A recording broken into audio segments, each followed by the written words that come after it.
How's it going, everybody? Welcome back to the Lore Cave after who knows how long, really. New schedule. Big new schedule. One sec.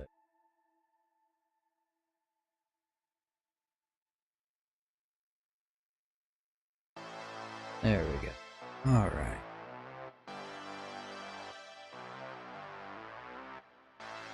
How's it going, everybody? Long time no see. It's been one hectic time at my new job, I gotta tell you. I haven't been able to really sit down and relax for a long time. Or at the very least, I haven't been able to work on anything except for, you know, I guess, commissions? But even then, it's like, I'm definitely slowing down. The job I have right now is like incredibly mind-numbing. Just 8 solid hours of modeling.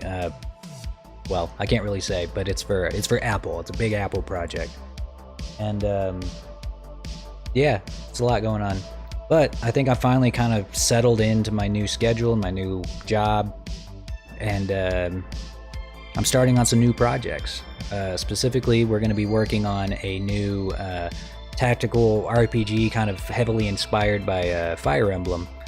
It's going to be a game of my own creation. I'll be the lead designer. Oh, hey, Flippy. He's just a baby. Yeah.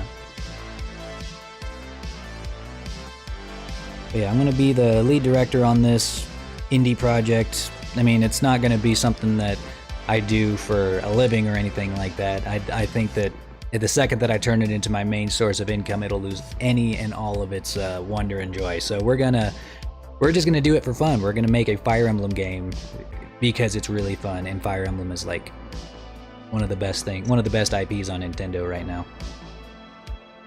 Can't wait for the next one, whenever that might be. Ow. No claws, please. But yes, today we're going to be working on specifically our protagonist, who I have not really named yet. This game is like so early in development that it's just like barely an idea. I'm gathering up all of my teammates for it. Got two engineers. Probably going to be doing it in Unreal Engine. Very likely going to be an Unreal Engine. We've got one environment artist, me, who's the character artist, doing like all the character models, textures, rigging, animations, pretty much everything else. Everything art related, on at least in the Blender side. And then I have a concept artist who will be doing mostly outfits and hairstyles, because since it's going to be an anime themed game, the base mesh doesn't really need to change that much, really at all. That's kind of the beauty of anime, and hence why they go with that style. You know, they pick one style sheet and they kind of roll with it forever.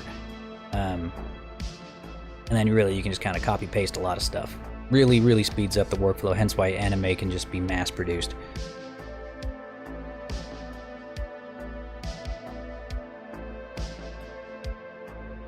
He is the little attention whore. Non-stop. I got a second one in here somewhere, but she's a little more camera shy. That's a good boy. That's where he likes to be. All day.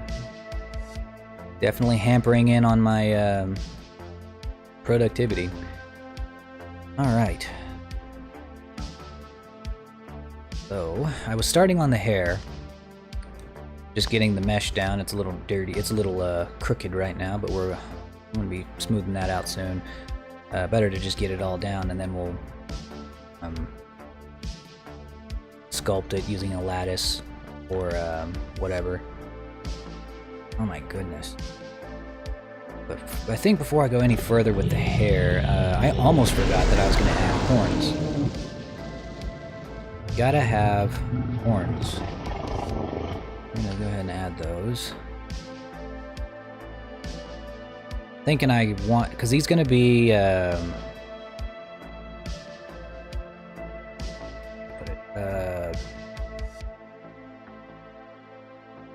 I guess an anime dragon guy, you know, or it's like he's got dragon features, such as the horns and the tail. No wings though. I don't like wings on humanoid bodies. I just don't like how that looks. Not a huge fan of that look.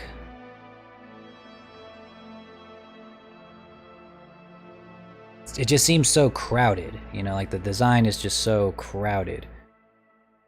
And the silhouette of whatever character that you're trying to portray is it's just too big, you know, it's too much of a silhouette.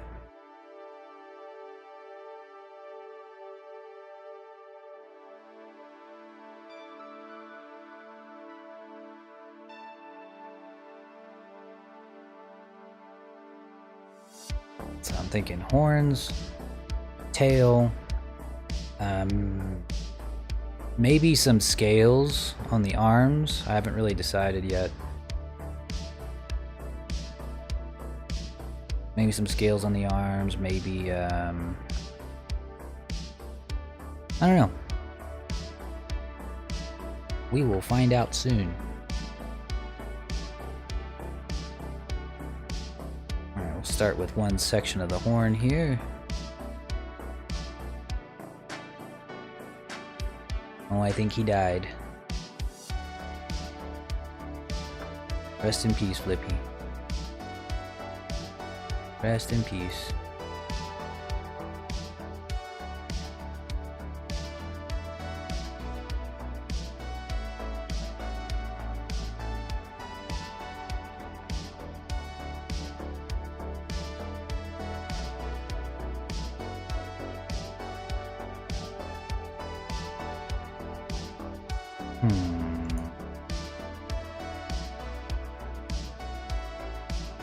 We need these to be as low poly as possible.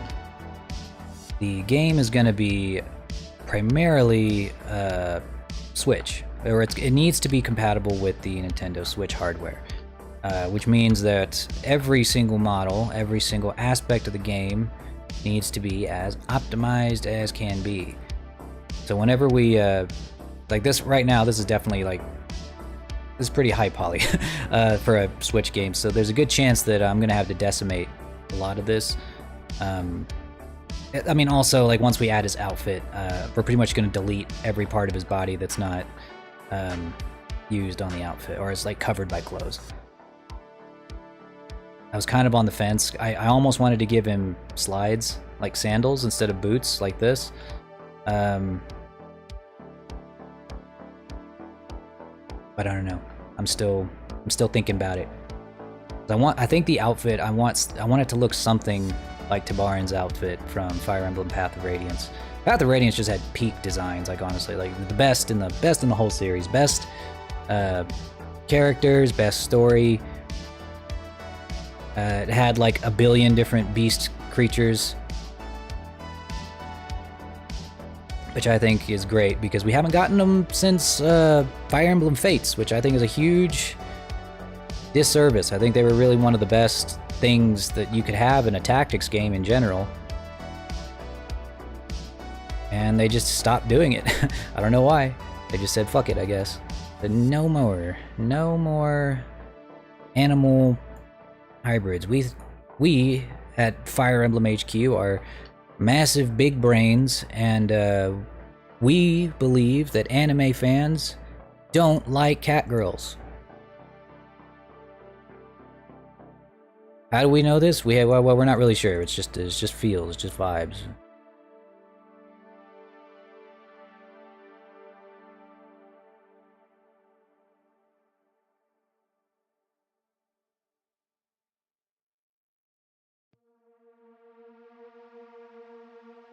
I have yet to figure out a better, more efficient way to make horns than to use an array and a curve deform modifier.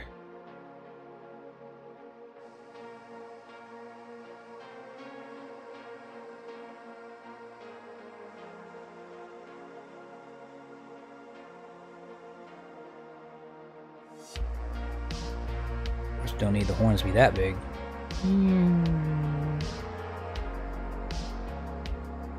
Let's see. Make this like way smaller. Oh, there. Uh-oh.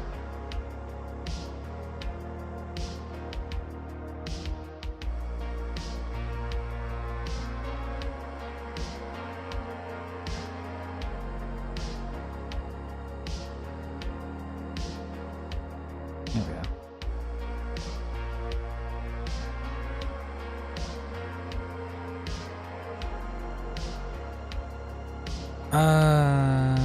Why is that happening? Stop it. Stop.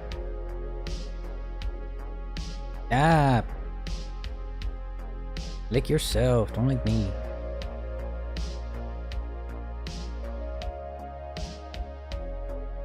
It's like a puppy.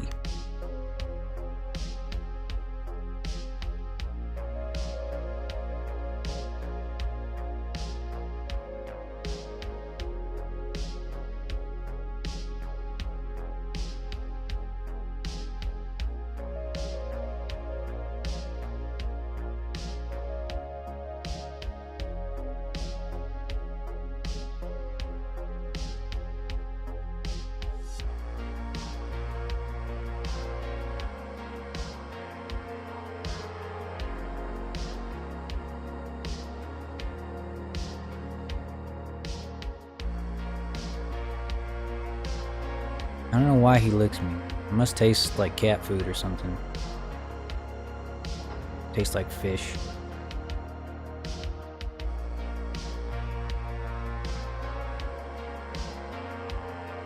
I think I made these two.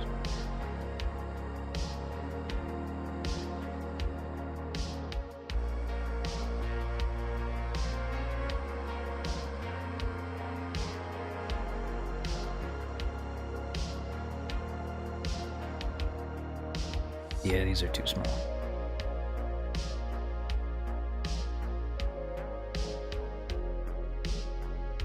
Well, maybe just slightly too small.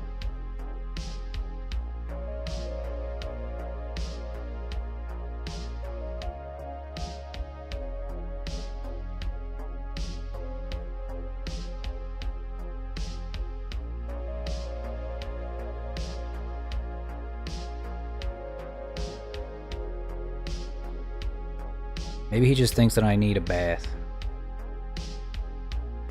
He's grooming me. Is that it, Flippy? Do you think I just need a bath?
Feels right.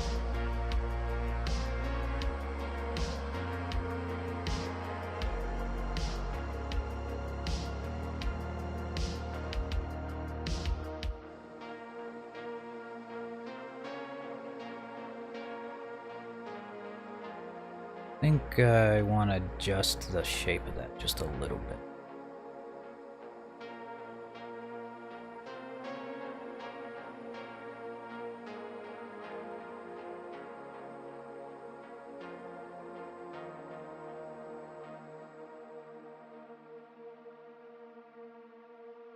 That's better. That's better. Now, I'm not super sure how I feel about the angle here. I think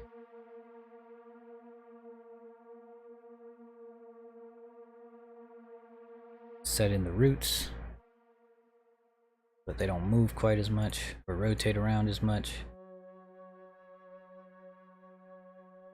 We're basically going off of like a silhouette here. Like how's it look from the side? I have a feeling this is gonna work.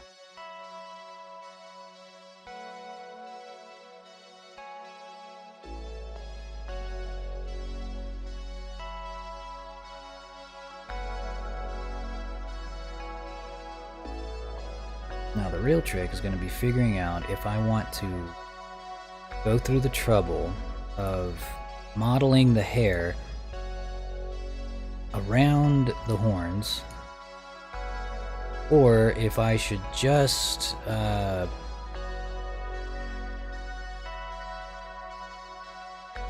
like slap it through and just let them clip in. Not super sure. Well, actually I am. I think it would be good of me to, at least for like the mid-poly model, go ahead and just model in the hair. Or like model it around the horns. And for like the lower poly models that go on the board, or on the grid, bring it down.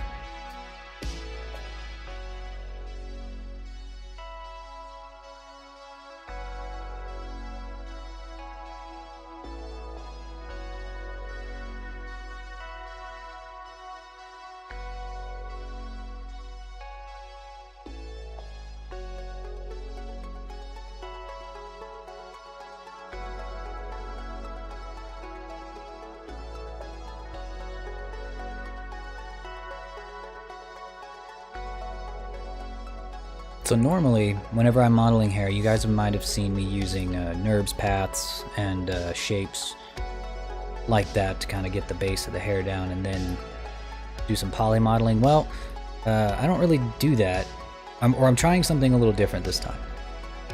Because game ready hair has to be very low poly. You don't want to have any, or as few useless, so I'm trying to think of a way to put this.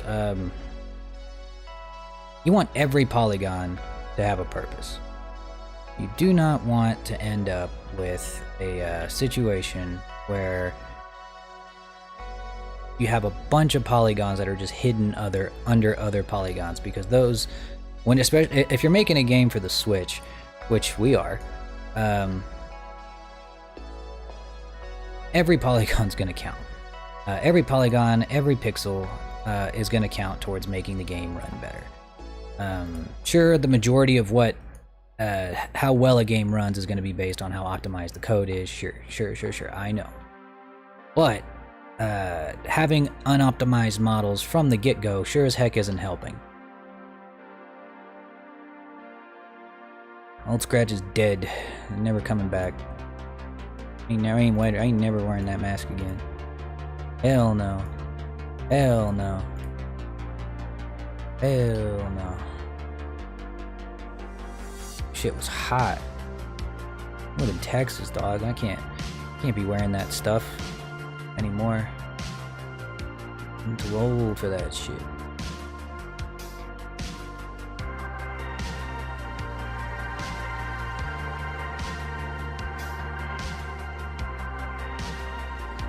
I got grown shit to do, like modeling anime characters. Stop. I'm gonna put you on the ground.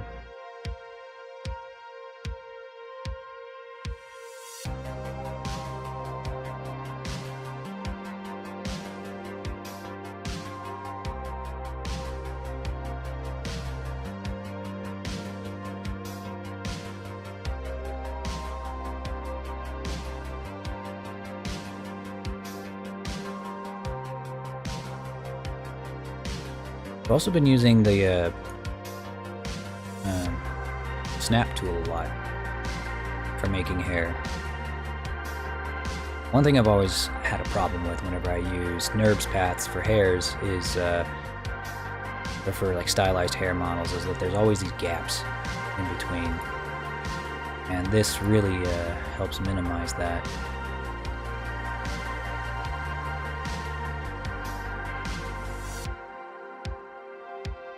So you can almost make it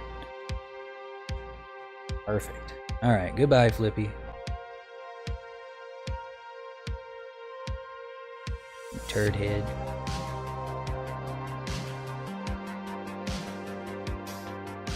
See, you kind of zip all those gaps. Good.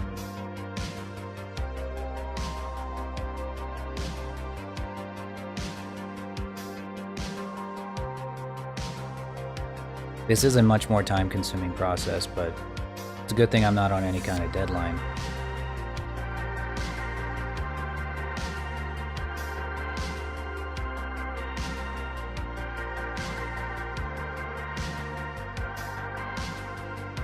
It's kind of funny because whenever you model realistic hair, like with hair cards and that kind of stuff,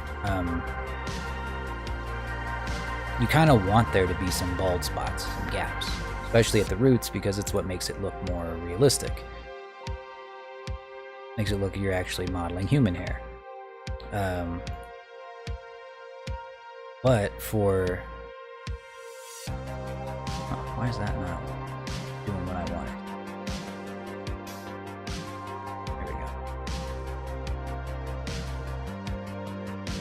But for stylized hair, you kind of want it to be completely airtight. If that makes sense.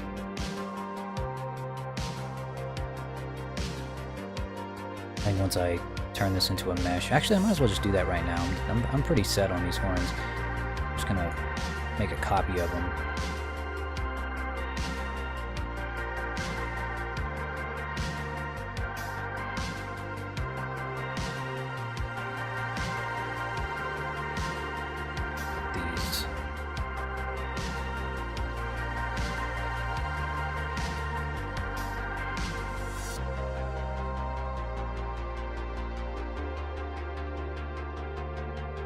Slap these model makers so they just get out of our way. Convert these into mesh. There. There's a couple of vertices here that I'd like to move around a little.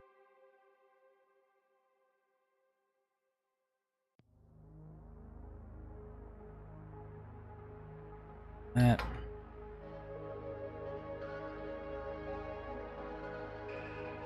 Think. Yep.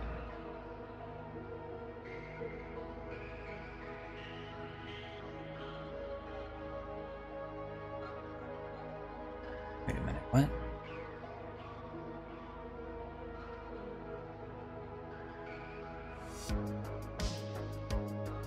Are they all doubled up?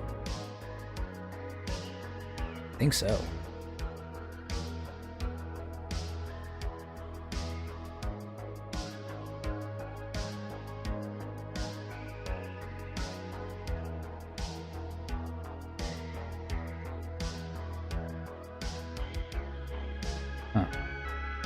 Don't know why. I'm just gonna turn that mirror modifier off.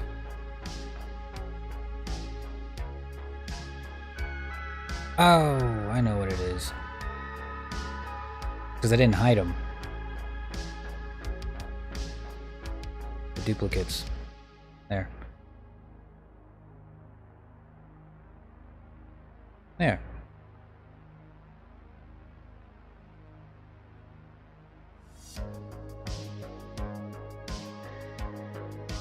Give that another.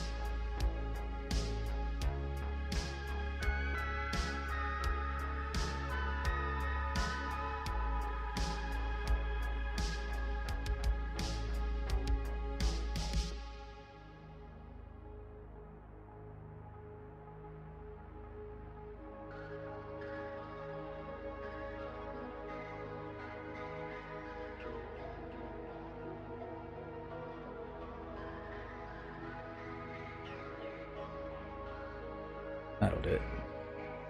Now.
Kind of see now why people don't like doing our poly modeling hair.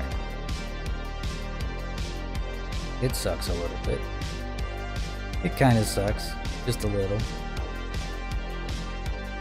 But I have just so much control, and honestly, I'm gonna end up poly modeling a good portion of the hair anyway, so I might as well just do it now, but doing it later.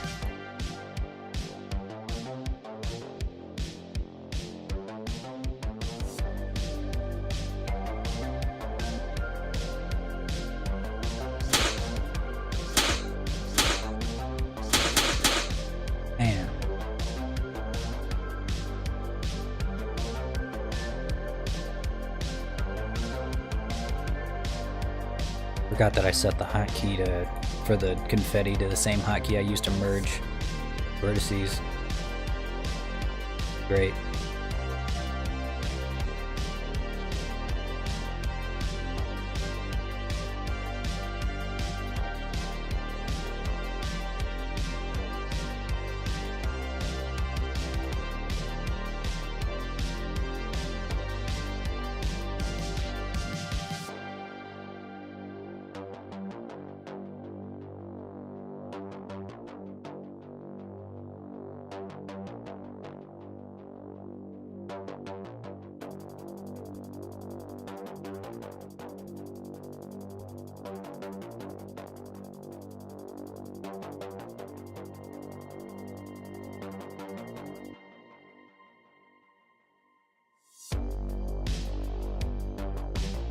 Trying to think how I want to handle this.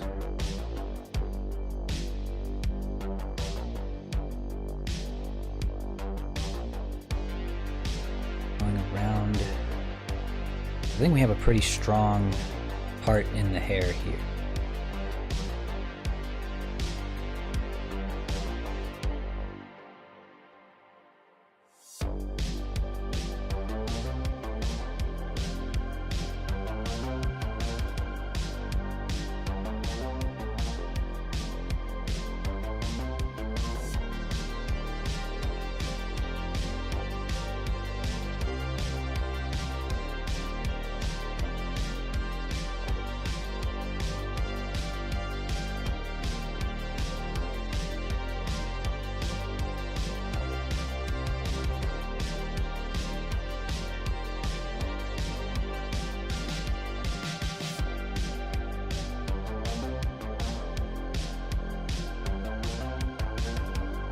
Start with that. Continue the part, but like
So what I do is I have a couple of vertices marked as a vertex group called shrink wrap, and then I have a shrink wrap modifier that only affects those vertices. So even if, no matter how much I move this, it will always stay pinned to the scalp. Pretty useful. Makes it a little bit easier to manipulate the hair chunks.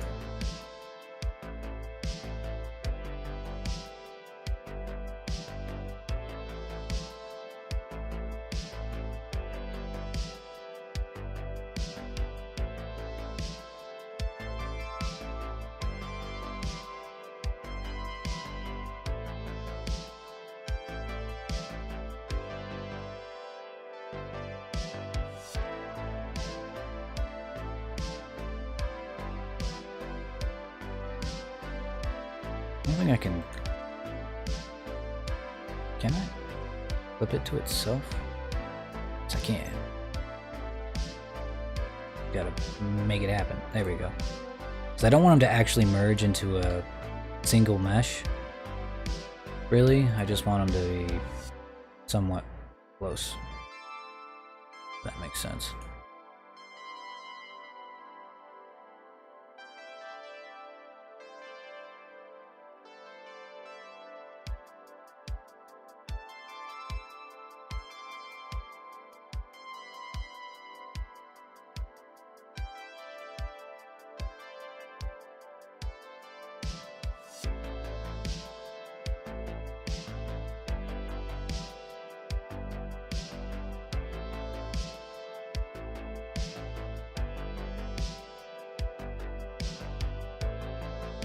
So what I kind of do whenever I'm poly modeling hair like this is I kind of have a vision, or I keep like a vision of what I imagine sculpted hair would look like if I were to like sculpt the hair as a high poly mesh on top of the head first, and then I'm just retopologizing it.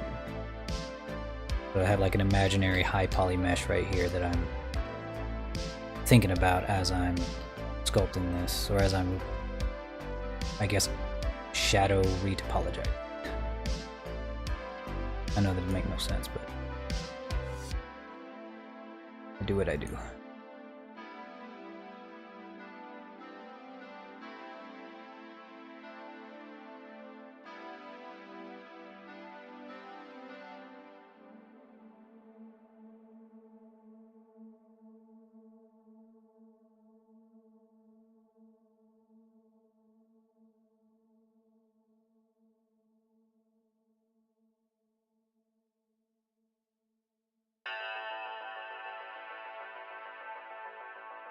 Now that I got that,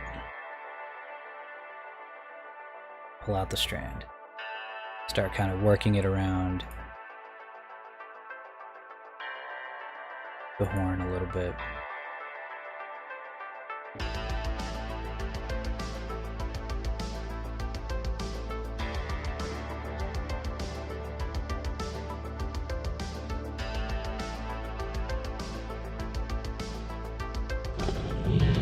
Hey, Kazi.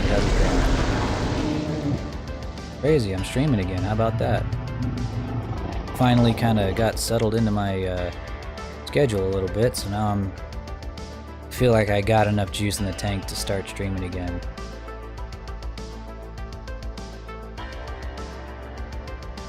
At least for today. Never know.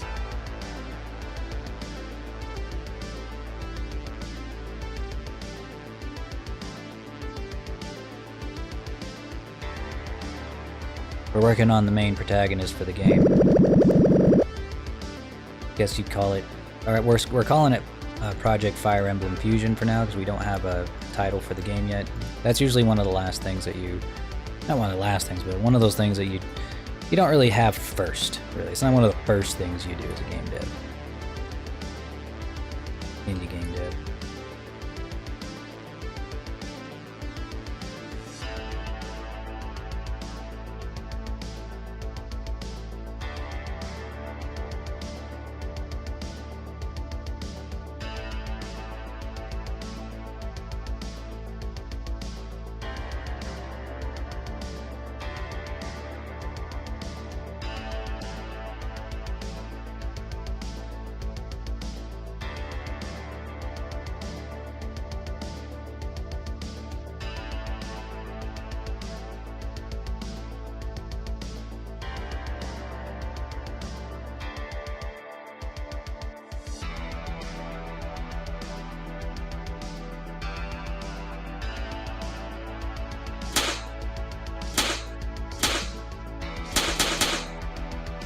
Actually, I should have done that.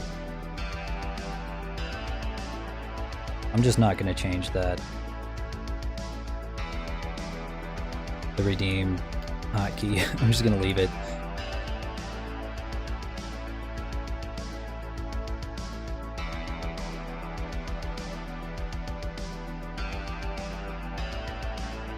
You see, we fill in the bottoms really only up to that point, because we don't need it to go up into the scalp, really. No point in that. Just wasted topology.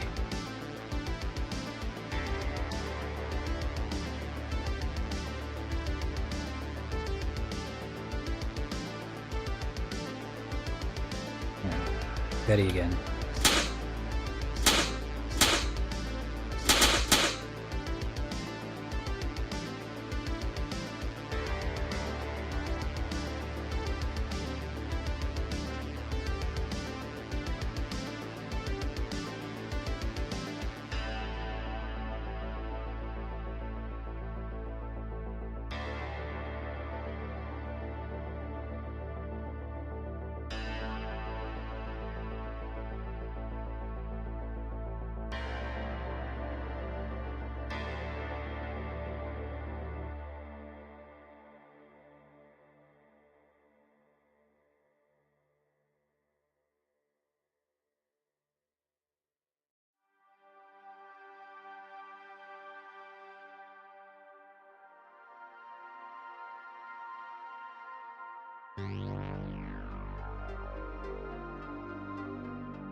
I think that pretty much everything else along the side of the head here can just be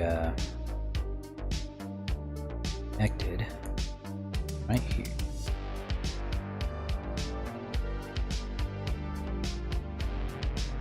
At least up to a certain point.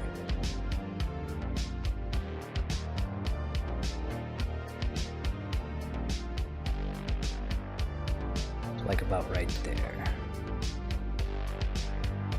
What we do is we do extrusion 1,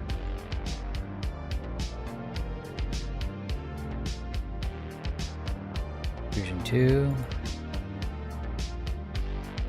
extrusion 3.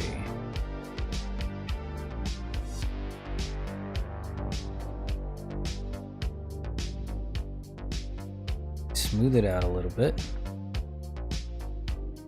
Grab the vertices, try to move them where we want them to go.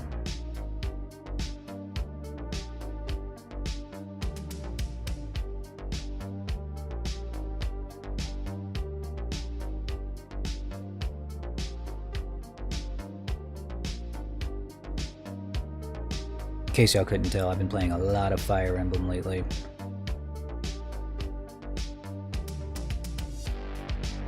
He is looking good.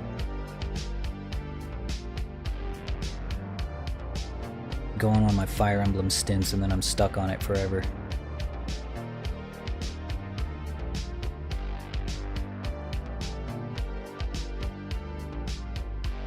Really, it was kind of one of the first, I think it really was, like, Fire Emblem Path of Radiance was the first RPG that I actually played all the way through.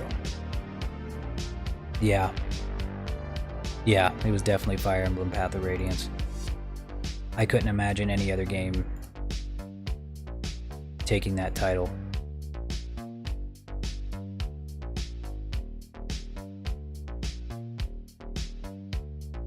And I was just obsessed after that. It just had such a cool story with such cool, addictive gameplay.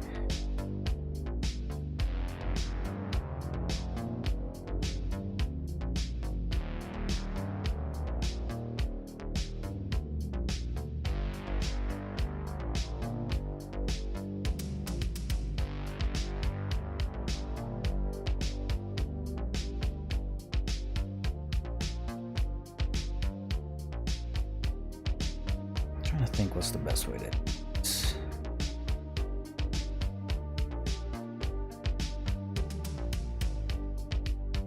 This. Nope, not that. It'd be this.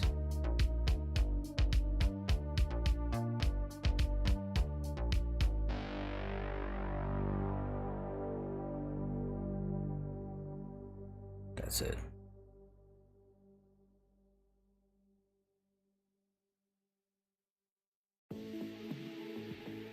Final Fantasy VI, showing your age a little bit. Dang.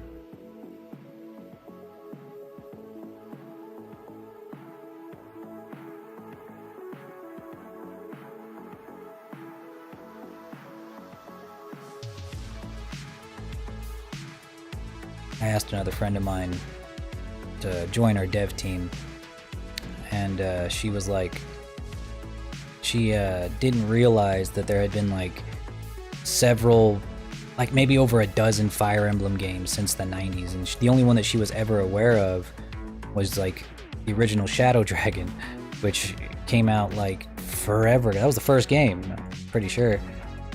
And she had no clue that there had been many more since then. So she thought that I was like trying to remake Fire Emblem for the modern day with 3D characters and, you know, 3D assets and all that, upgraded graphics. Like, no, that's already been done. Like, no, they already made Shadow Dragon for the NES, like, or for the Nintendo DS. Like, no, trying to make a tactical RPG, or original tactical RPG, and she's like, oh, and I'm like, yeah, there's been like 13 Fire Emblem games, dog. Like, you're telling me you didn't know? You never play fucking Super Smash Bros. And wonder where the hell Marth, Ike, Roy, Corrin, Robin, all of those characters came, and you just think they just came out of nowhere? You think they all had their own just random games? Come on. Pay attention.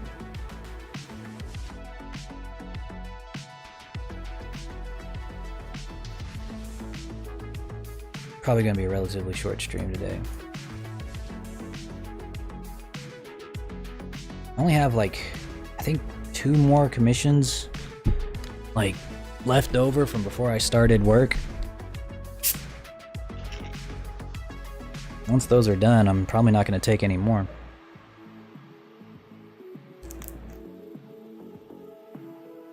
It'd have to be something spectacular, something I just could not resist. Massive. It'd have to be one hell of a job.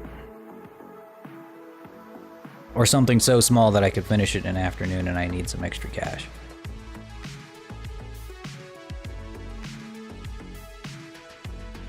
I don't think that's gonna happen though.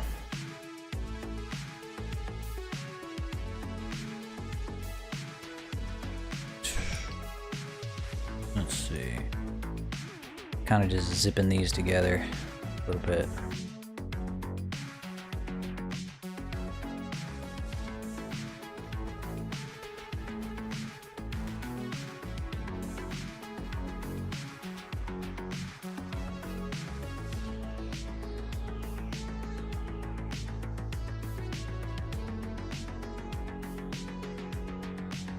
I ended up getting to try Maya again for the first time in a long time.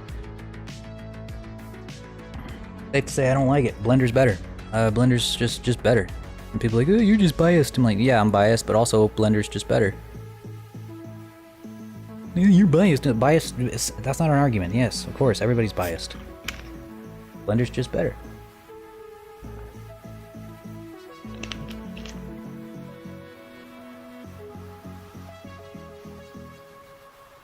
Just the fact that there's like 17 different auto riggers that are each commercially licensed is like in and of itself like just better for animators and indie devs in every imaginable way.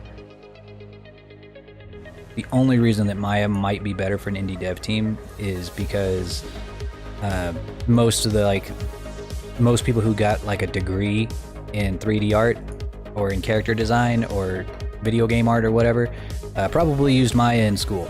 So they don't want to learn something new. That's it. That's like the only reason that I would recommend Maya over Blender for video game art or just indie dev teams.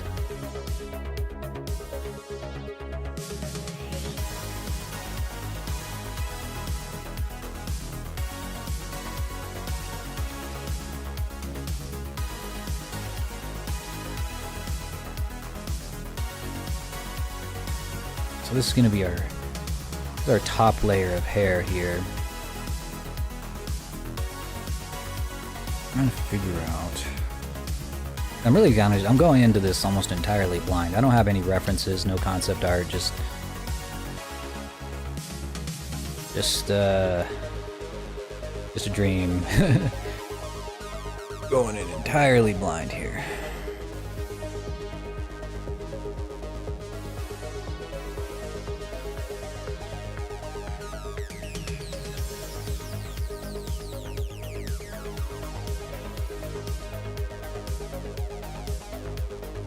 I'm sure that our character will go through many iterations before the end.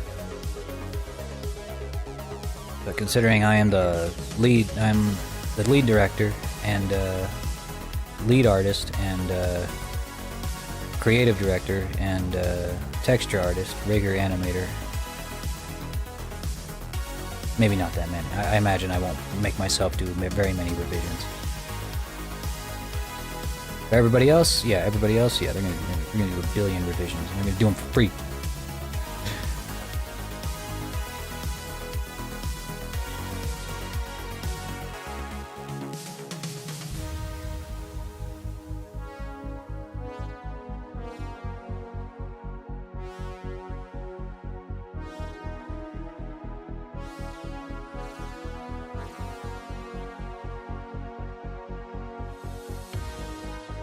It's about time we started making our way down the back. I'm also not entirely sure how long I want the hair to be. I think about there is good. Anything, I think if it was like down here, it might be a bit much.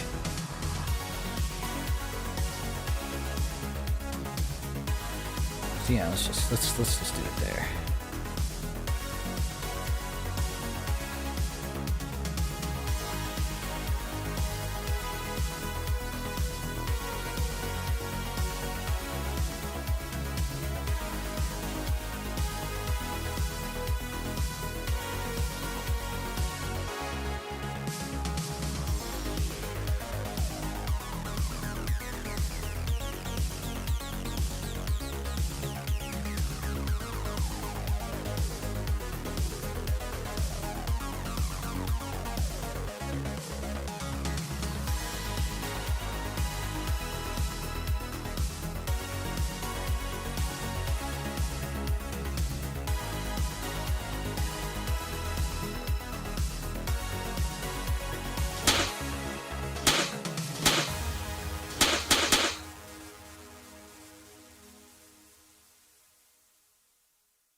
A smart thing to do whenever you're doing hair is the game characters is model it just a little bit away from the body, especially because, for one, we haven't added clothes yet. And two, you really don't want it to clip.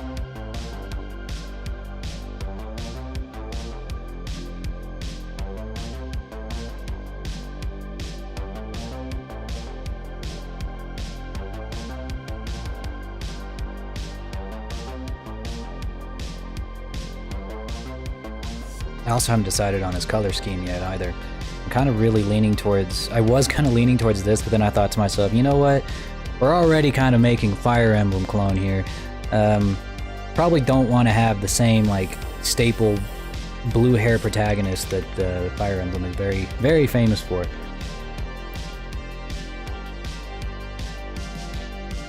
I'm thinking, like... I don't know. I kind of see the green on him right now, and it's kind of growing on me a little bit. I have a couple of other characters in mind that are going to have green hair. And plus, this is a green that you see on Fire Emblem characters sometimes too, on Fire Emblem protagonists too. So we'll probably go with yeah, probably gonna go with green or red. Damn you, Fire Emblem, for doing it first.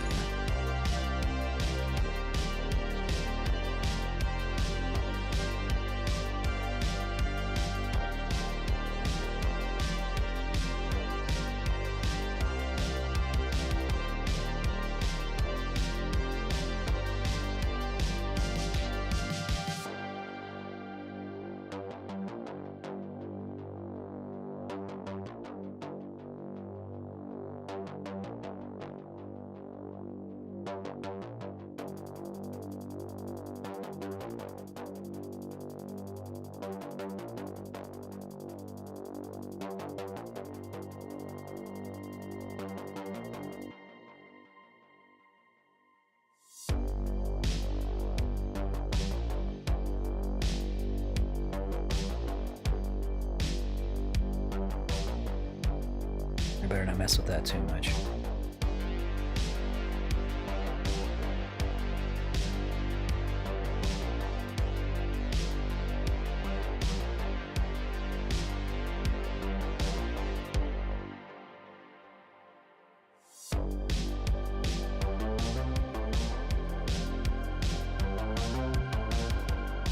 So another important thing is to add kind of like a helmet, if that makes sense.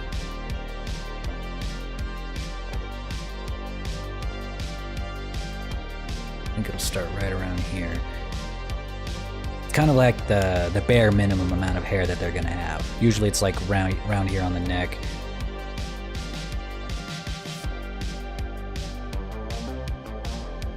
But then again, because of how long their hair is gonna be, I might not need it.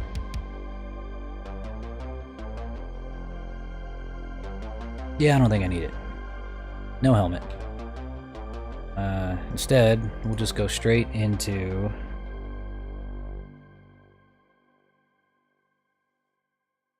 just lower layers.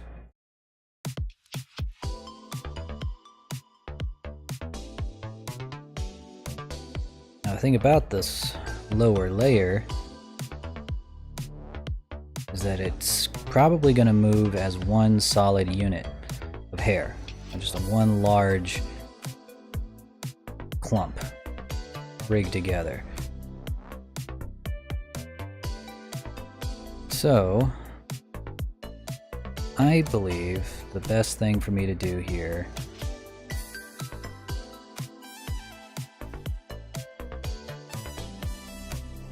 is to just model it out.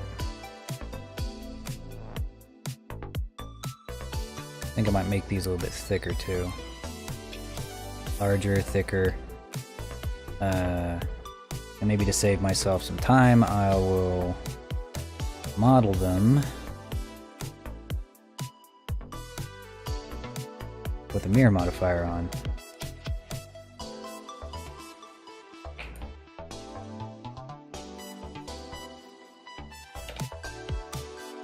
No shrink wrap.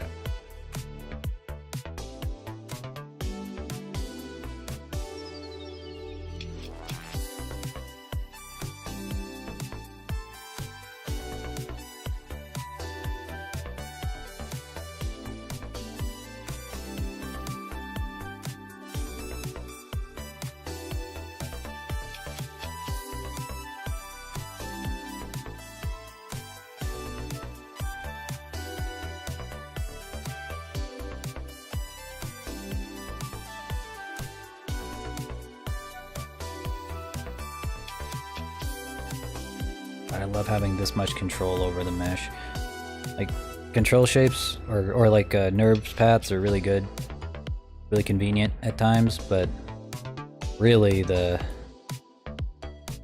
you can't really beat just good topology. You just can't do it.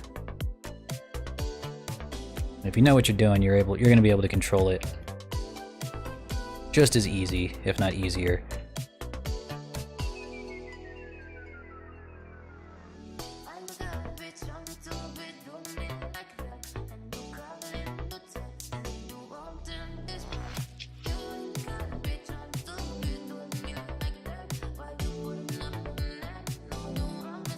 Magical Girls for Hire is doing pretty good. Our animators are already working on the models that I've made for them.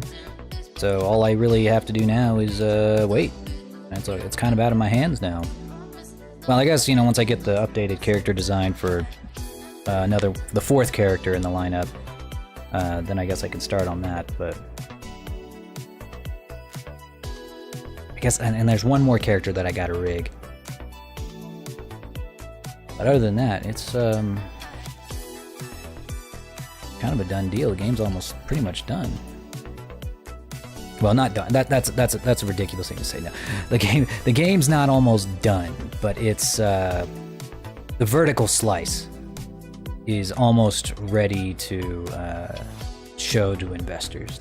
That's a more accurate way to put it.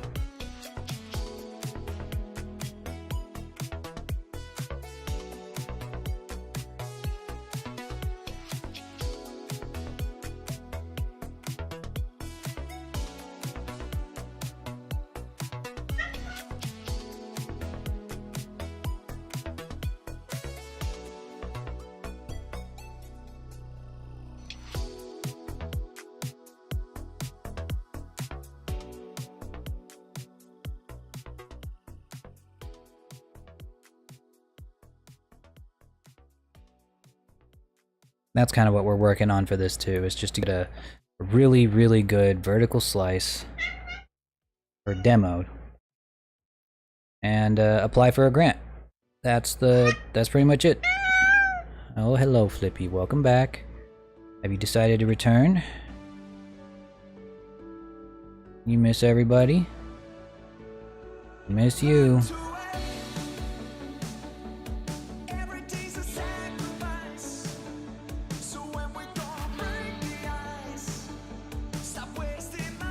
Come on, lay down. Yes. Yes. Yes. Yes. Yes, lay down. Lay down. Lay down. Lay down. Lay down. Mm-hmm.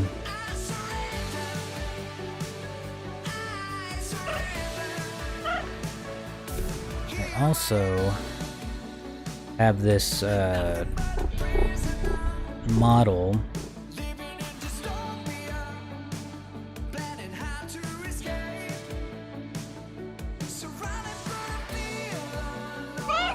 This is from Fire Emblem Engage. I don't remember whose hair it is, but it's kind of gives me an idea of what they did and where, you know. It looks like for the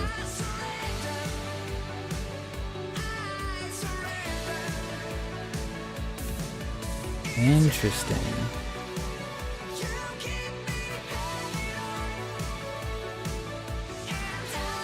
Very interesting.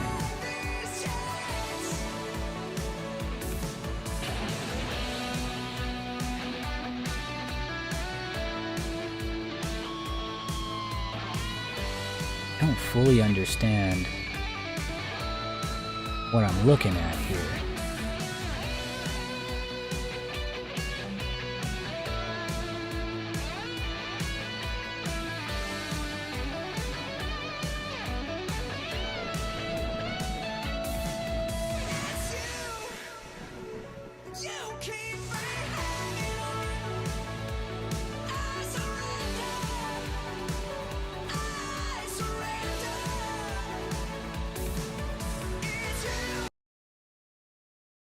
Has it been 2 hours already?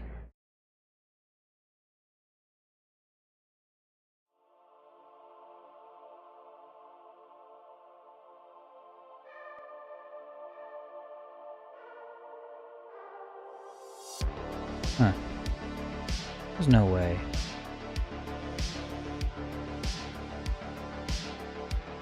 No, it's only been an hour.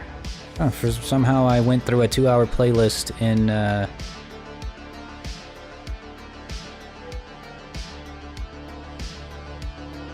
like no time.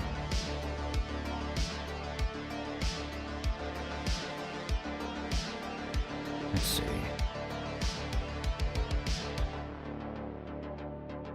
See, because looks like we have a different mesh here. Is it the mesh for the... Do they have a different mesh for the shadows? Surely they wouldn't use this much topology just for that, right?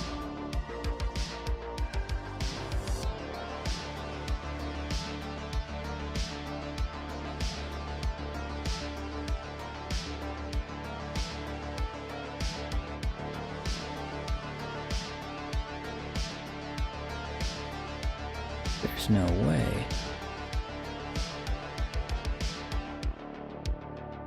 Hey, Tom Winter, how's it going, buddy?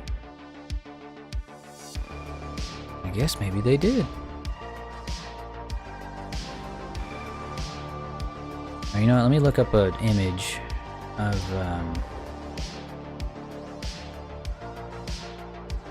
think it's Seadoll, that's who this is.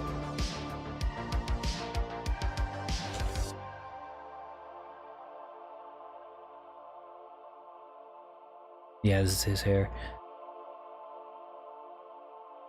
I just need a quick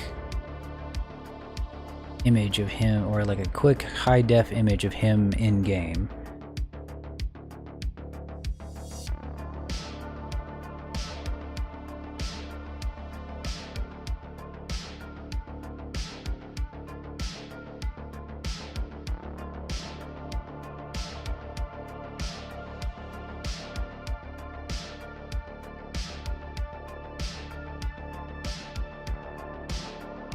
Well, damn, maybe they did. Yeah, I guess maybe they did have like a whole mesh here that's just for his shadow. Or the shadow on his hair. I don't know why they would do that. I'm gonna have to play this game again. Figure out not only if they have the shadows on here, but did they paint all the shadows on the textures? Because if they did, that'll be one big mystery that's solved on how they made this game work or optimized for the Nintendo Switch. I have the textures right here. Let me take a look at them. If I got a model fucking shadows on here, then I better do it now.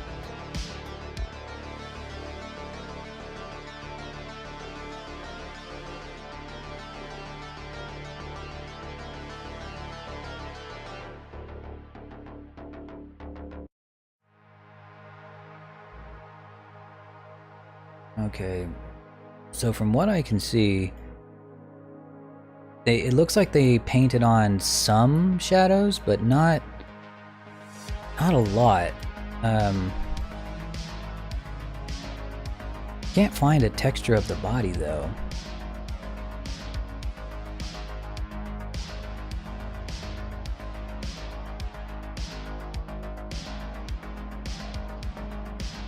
Oh wait, yeah, here it is. It just looks insane. Huh.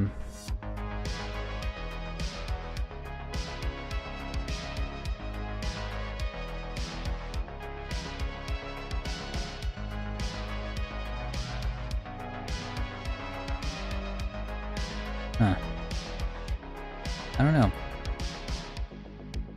I don't think I'm going to do that here. But one thing I am noticing really quick is that they use much bigger strands back here. They're not afraid to go big back here. So maybe it looks like I might be trying to go a little too thin. Well, maybe not.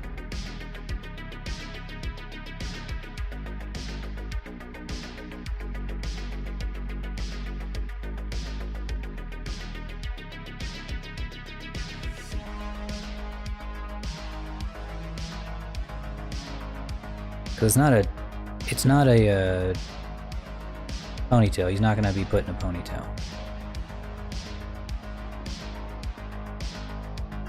Like this one.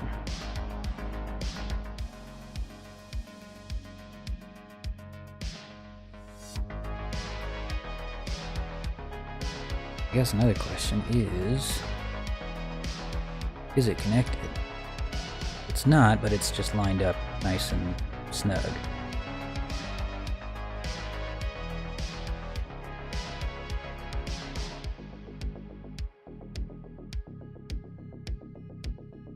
And they made it nice and tall too, so whenever they basically just made one big tall layer.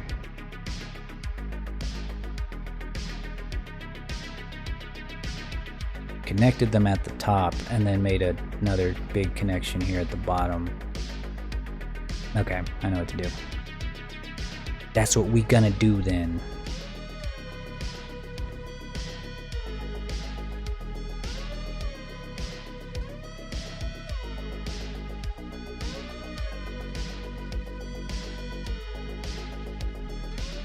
We're just gonna make the top first.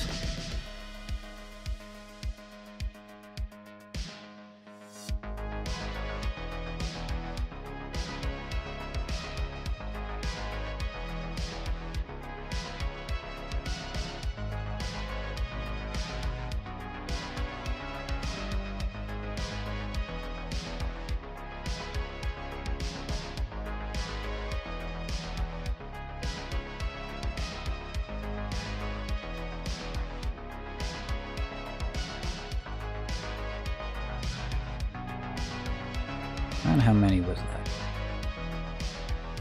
1, 2, 5, 6, 7. Let's not count the ones.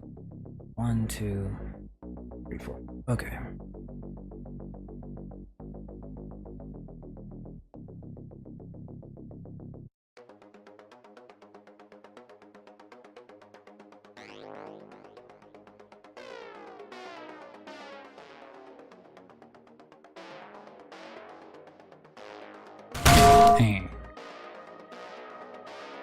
Jesus.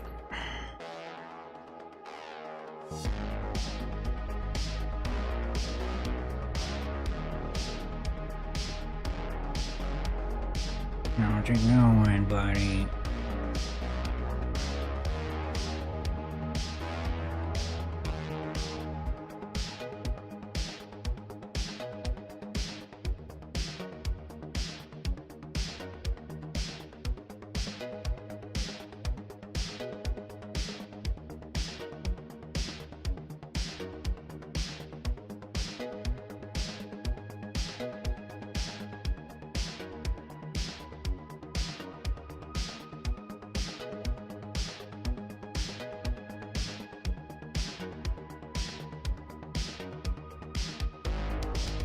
Alright, go get you dinner.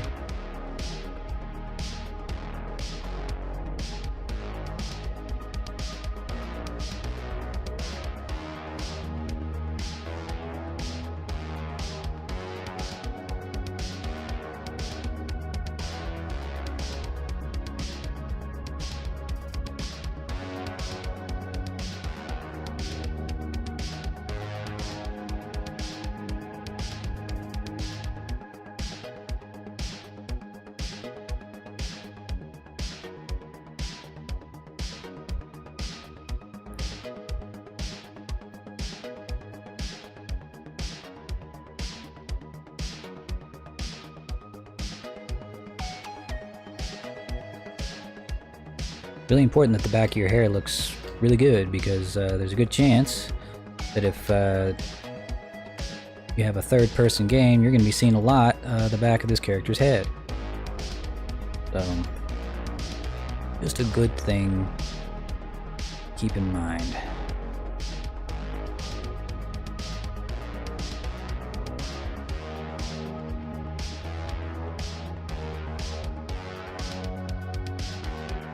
Oh, Flippy's back. I'll go ahead and put a Flippy cam up. I think he's nice and settled now. Actually, before we take off that mirror modifier, we gotta put it on the bottom.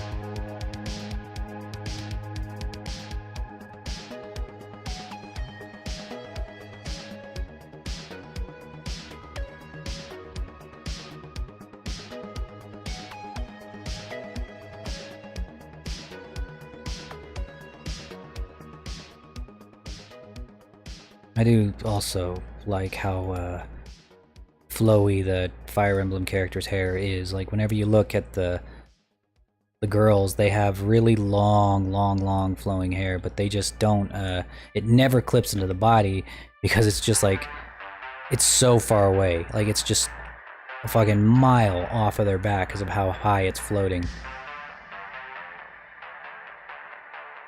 Well, hello there, the dragon above.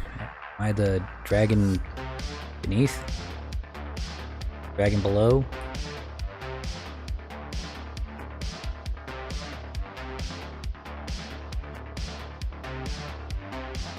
Ah! Hello, Flippy. Oh, look at him. He's so snuggly. Ugh! Come here. He's starting to slip out of the lap. There you go. There you go. That's a good boy. That's a good boy.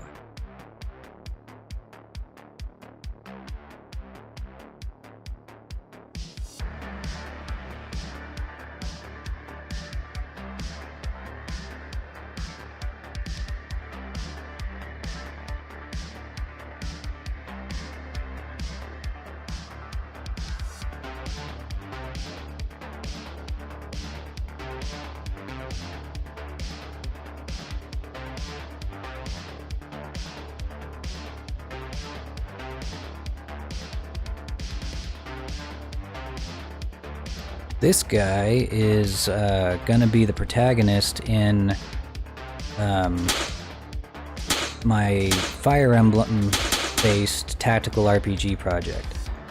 Just got started on it the other day, just got around to recruiting my team, collaborators, and now I'm getting us a protagonist so that we can start using it for testing and for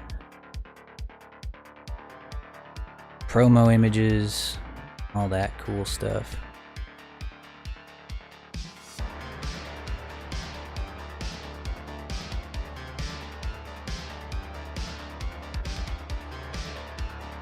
Yeah, I appreciate that. Yeah, because now I've got myself a pretty stable career outside of, like, you know, taking commissions and all that. I kind of have, you know, the money and the time to pursue things that I've always wanted to pursue, but never could justify it because it didn't make any money, you know. But now that I'm making plenty of money, I don't have to worry about that kind of stuff anymore. I can just use my free time however I please, not have to stress. I gotta tell you, one of the biggest lessons I ever learned in my 20s was lots of people waste a lot of their lives trying to find fulfillment in their jobs, trying to find fun and fulfillment in their jobs while trying to find income in their hobbies, and they really should have that switched around. You need to flip-flop that. You should be looking for fulfillment and fun in your hobbies and income in your job, and that's it. I think people who want to make indie game dev their full-time career are approaching it wrong. I don't think that people should try to do that.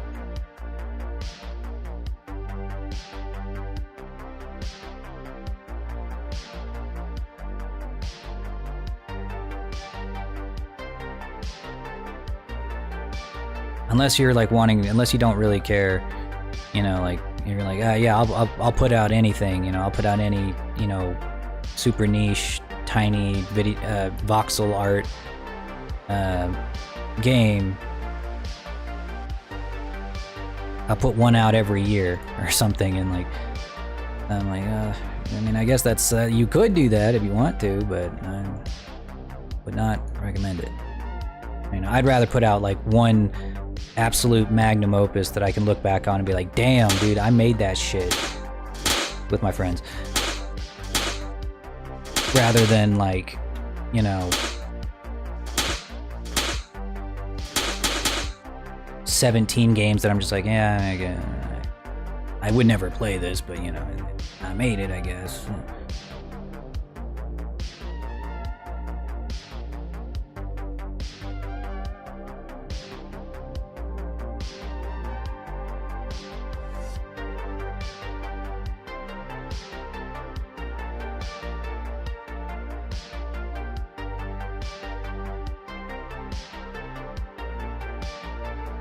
So, who knows? This game could take like 17 fucking years to make. It might take 5, it might take 1, I don't know. Either way, I'm not gonna stop until it's done. I want to make every single model for it, no matter how long it takes for me to do that. And make no mistake, it will take a long time. Take a very, very long time.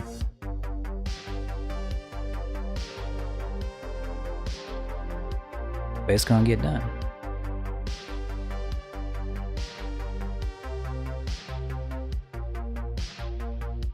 And you know, I say it's gonna take forever, but really, there are some aspects of this project that are really not gonna take that long. For example, you know, there are a lot of corners that we can cut. Specifically, character design. Since we're making an anime-styled game, I mean, you really can just, I mean, really, you can use the same body. You can use the same body mesh for just about everybody. There's no reason why not. Anime's kind of designed around using the same head and body for all girls, and then same head and body for all guys, except for maybe like 2 or 3, you know, and then maybe slight adjustments to the face. But for the most part, the only thing that makes a character unique is their outfit and their hair. Accessories, I guess, but I kind of count that as the outfit.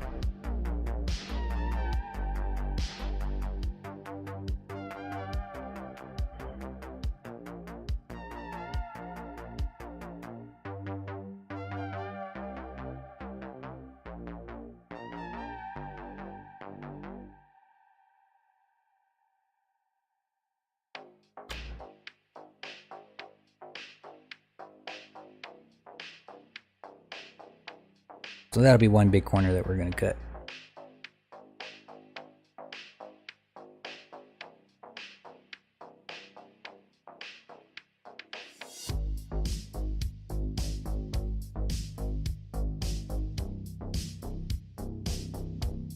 Another one, I guess, would be kind of concept art. Because we have a concept artist, but there's just no universe in which she's going to be able to do all of the concept art by herself. There's just no way. There's way too much to do. Way too much. So she'll be able to do just the outfits. If she can do just the outfits for me, then I can kind of just do the rest, you know, and infer what I believe their hairstyle would look like. Just from imagination. I am also the creative director, so I can just kind of do it. You know, I can kind of model blind. I've had to do that for a long time in my career as a VTuber artist, so why not just keep doing it? Very rarely do I get really good references for commissions, so if anything, all that hardship has been preparing me for this moment. For this very thing.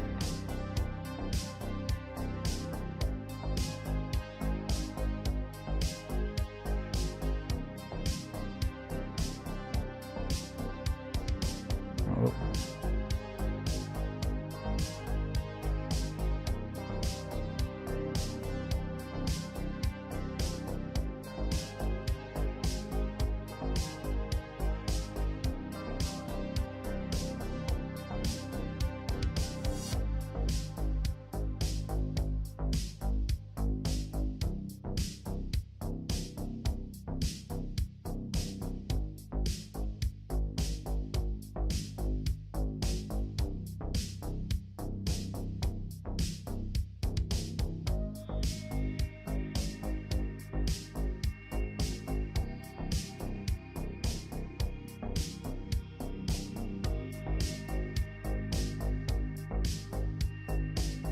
Okay.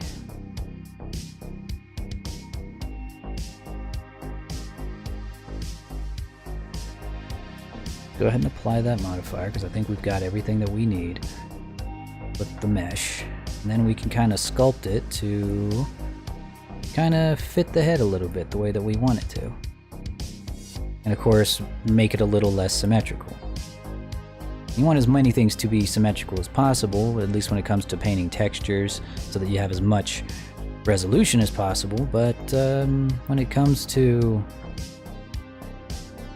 the actual mesh, you want as few things to be symmetrical as possible. Makes it seem more alive. That way you get the most out of your mesh. What the? Oh.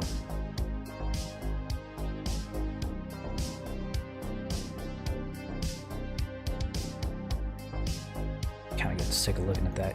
There we go.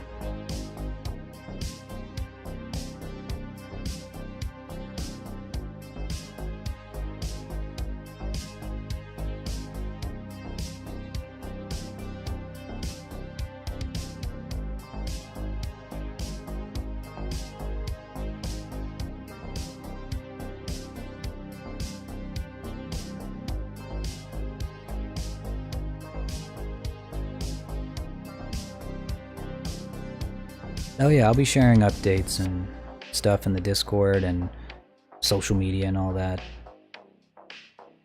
I'm pretty set on this project. I think the only other thing I guess that we need and would be a technical artist. Someone who knows how to implement shaders in a very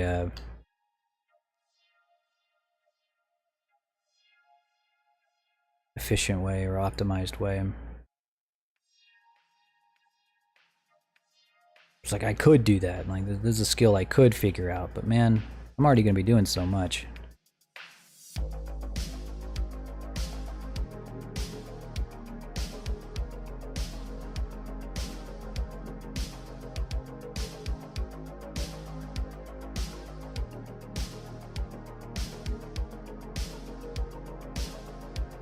Well, that looks good. Okay, we'll come back and straighten out some of that topology later, but for now,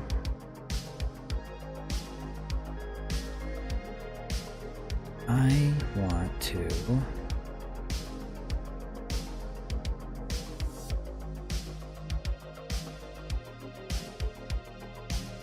add the last layer to the back of the hair here.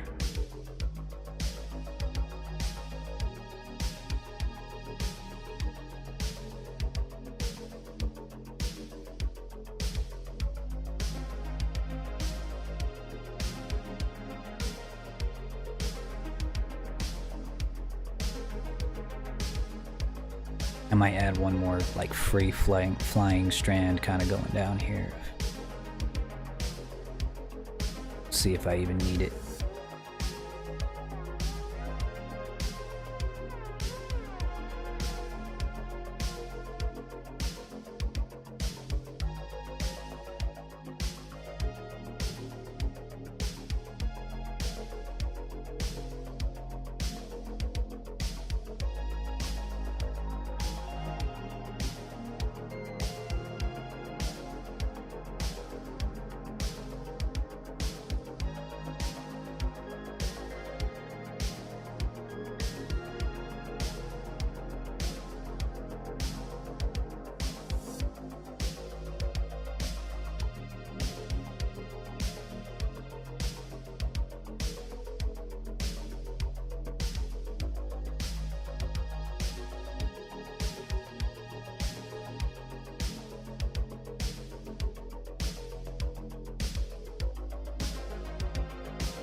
Another thing I really like about modeling the hair like this, just straight up poly modeling it, is that I can really have some fine control over the insert points of where it inserts into the scalp. Like this. If I ever want something to really like hit the scalp perfectly, I just assign it to this vertex group called shrink wrap, and then I have the shrink wrap modifier just set to work on vertices that are part of that group.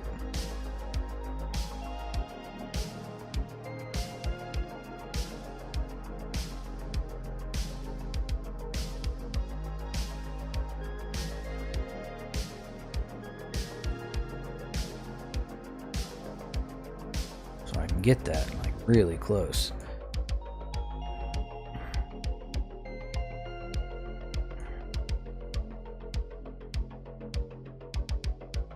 Like it's just there, you know?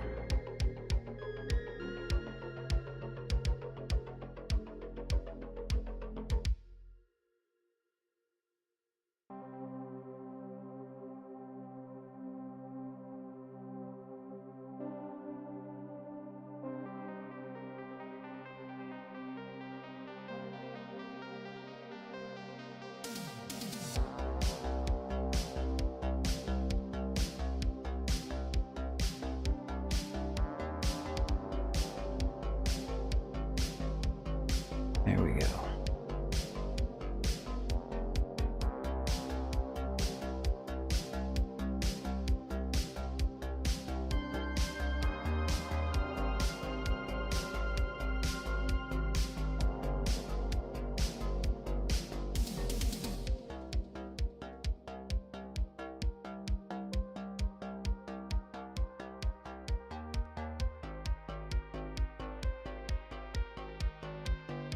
Because his hair's real messy, some of the strands, at least towards the end, will cross each other like this.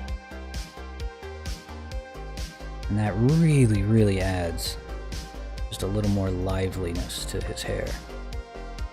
A lot more character to it. Kind of like teasing your hair in real life. Oh, there he goes.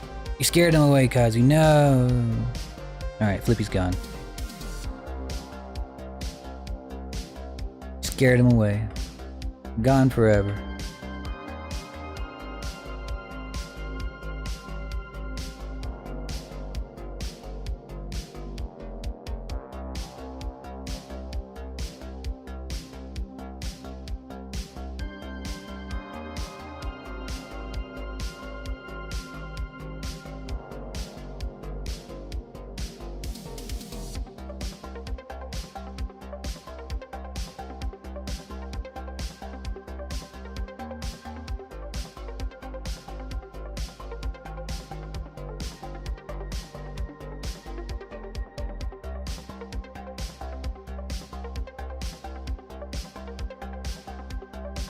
I think I'll go ahead, add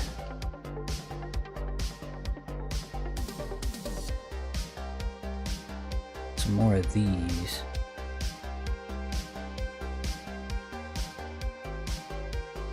Actually,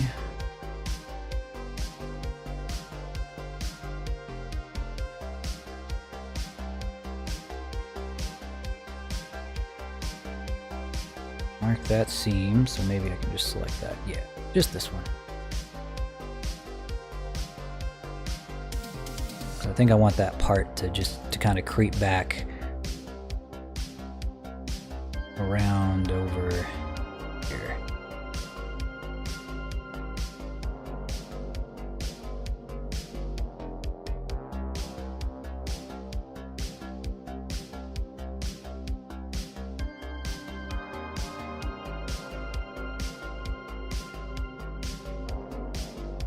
Yeah.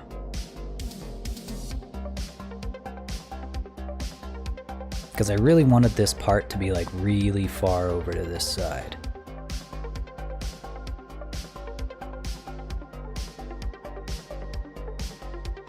just felt like that made the most sense for this fashion and for the horns. Not gonna lie, this is like probably the best hair this is gonna be the best hair that I've ever modeled.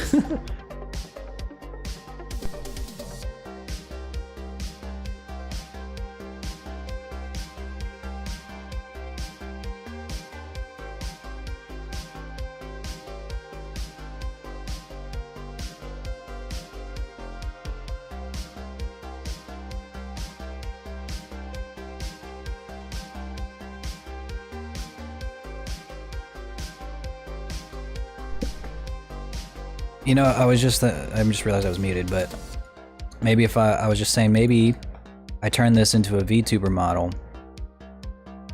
once it's done, and then I'll make it like a promotional thing, like, hey, if you subscribe or if you give enough to the Kickstarter, I'll you get a free VTuber model, or you get a free copy of the VTuber model of the character that you can use on stream, or something. Be like a high quality VTuber model. Not gonna lie, that'd be one hell of a Kickstarter reward, you know? Be one hell of a Kickstarter reward. Because this model's gonna be kick-ass, dude. It's gonna be a solid fucking model. Hey, Jarek, how's it going, buddy? Long time no see. How you been?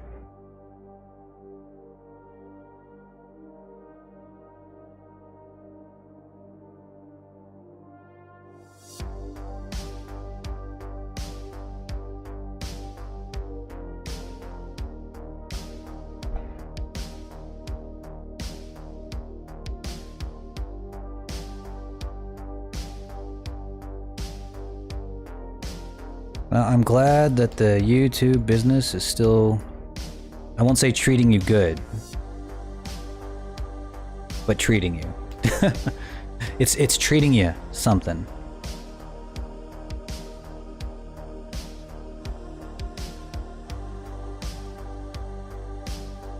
Sounds like a good time. Vibrant community you got going on there.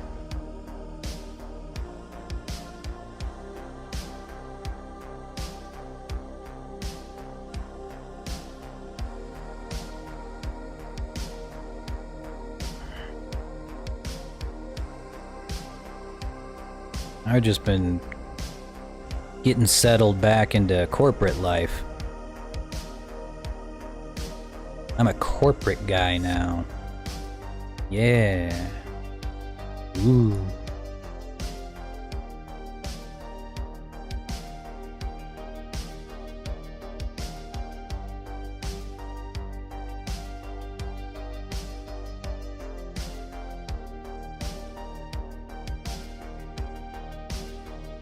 Well, usually community organizers are thankless, but heroes at the same time, you know?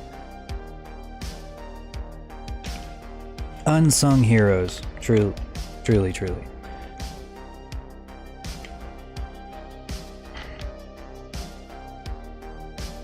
I knew a guy who used to, whenever we used to have a youth center, anyway, he would run all kinds of events at the public youth center, and it was always free for kids to enter.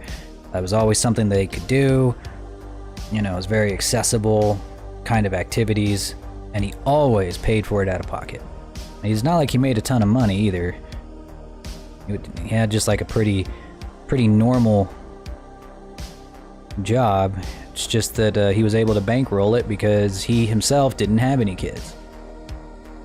Just never came around. So he had a lot of, well, you know, a decent amount of money to burn on his community. And I mean literally burn. I mean, the guy just non-stop, like, one expensive event after another just so that the community could have some kind of camaraderie, I guess, is the way to put it.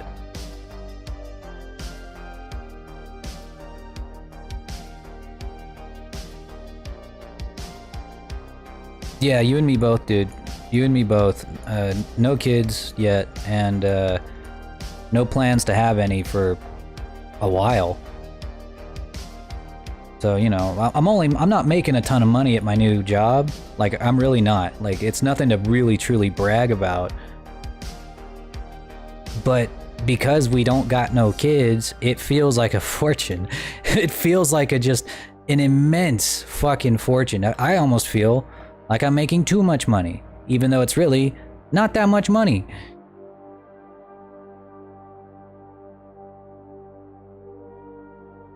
Yeah, if me and Nessie ever go down the road of having kids, we're not going to do it naturally. We're going to have foster kids, because with foster kids, you get paid to have them. That's not the only reason, of course, that we'd want to foster kids, but it's a pretty important one. And on top of that, at least in the state of Texas, they get their tuition paid for. You know, those are like the two huge expenses of having children, is paying for their college and giving birth to them in the first place. So if you have, and you know, I guess feeding them, but the fact that they pay you like $700 a month per kid, at least in the state of Texas, that doesn't cover it entirely, but it's pretty close. You know, that it does supplement a dual income household.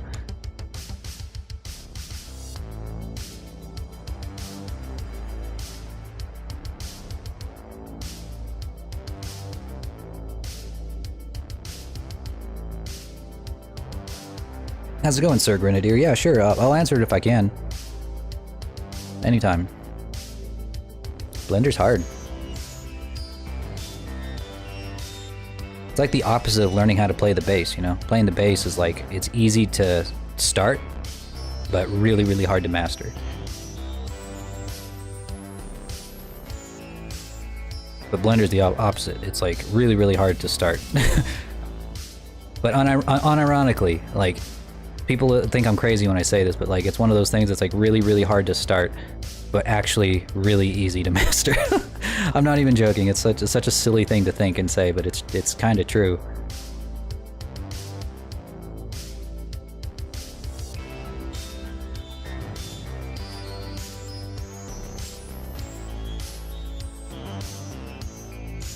Chicken and coffee? Well, if you're a bodybuilder, then yeah.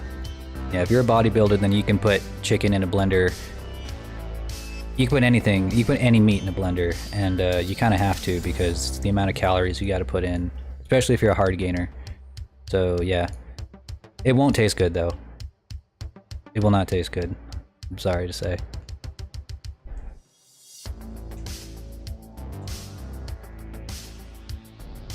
You know, I totally see that, Jarek, because like I don't know a ton about like Premiere Pro, but you know, from the time whenever I was making YouTube videos, like as soon as I figured out like all the hotkeys and all of the hotkeys and all of the shortcuts and where everything was, that's it. You know, from there it was just like just smooth sailing. Easiest thing in the world.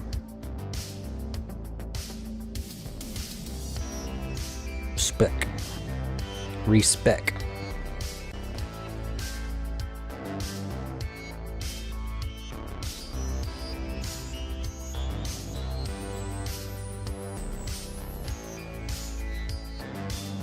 I think we want this one to be a little bit bigger.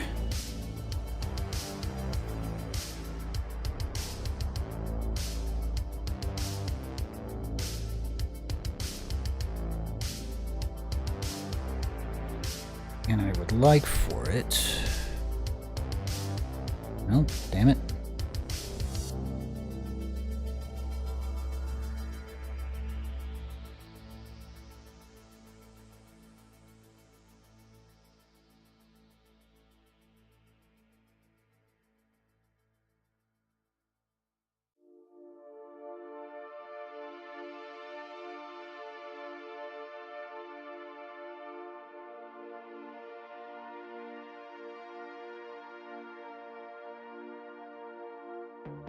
Mm-hmm.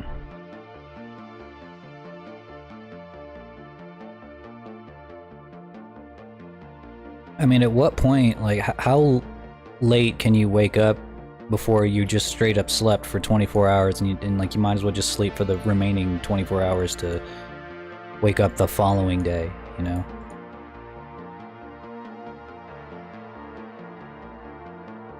I feel like you're very fast approaching that point.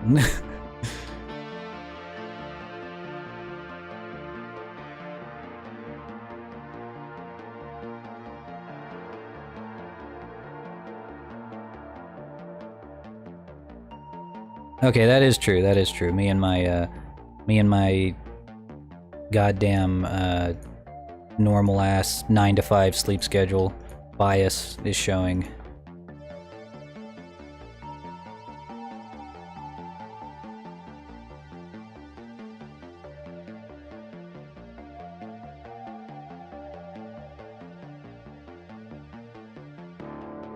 I was being insensitive to my night owls.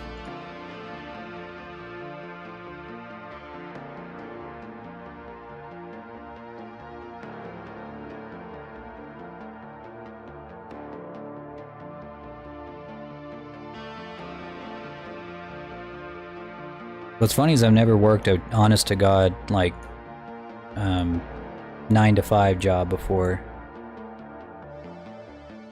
Feels weird, but honestly, I'm so down for it. Not gonna lie, just the ability to clock in, make my money, doing mind-numbing bullshit, and then clock out is peak. It's literally what I can already tell. It gets such a bad rap by fucking movies and TV and stuff for no reason.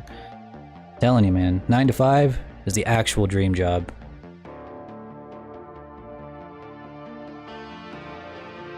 I think our parents really like hammered into our heads that, oh, you need to enjoy what you do.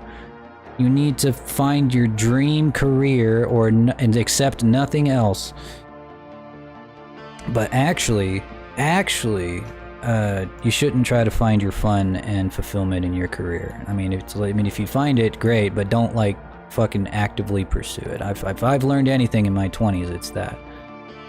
Just get your money and then find fucking fulfillment in making your art, doing your hobbies. Telling you one thing, I ain't never, and I mean ain't never, doing freelance work ever again. I ain't never doing that shit ever again.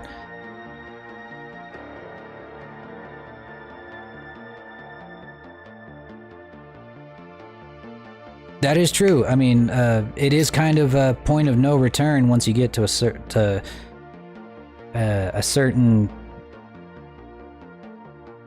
I guess, certain income when it comes to freelancing or self-employment. And another thing they don't tell you is how, like, actively hostile the housing market is to self-employed people. You're fucking self-employed, you can't buy a house. You just can't do it unless you make like a fucking $1 billion. Like you're not self-employed. It's not like you're not, at that point you're not even self-employed. You just own a business. Like you're an honest to God business owner, not just an entrepreneur. Like you are a business owner. You know, at which point you know, you're not really just some self-employed entrepreneur. You have equity in an actual building and you know, a business that you could sell for actual money, you know, that the bank could leverage against you.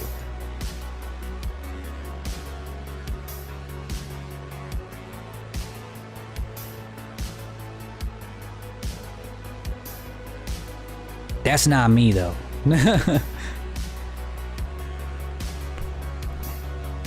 Oh yeah, that's your other mistake, is living in a big city. Yeah, you rent in the city, you buy a house in the suburbs. But if I had to but the thing is, I don't live in a city anymore. I don't live in a huge big city anymore. I don't live in San Antonio. If I did, I wouldn't even be worrying about buying a house. It just wouldn't even be on my radar. I would rent a house in San Antonio. It's not as expensive as Portland, though, I can tell you that. It's just,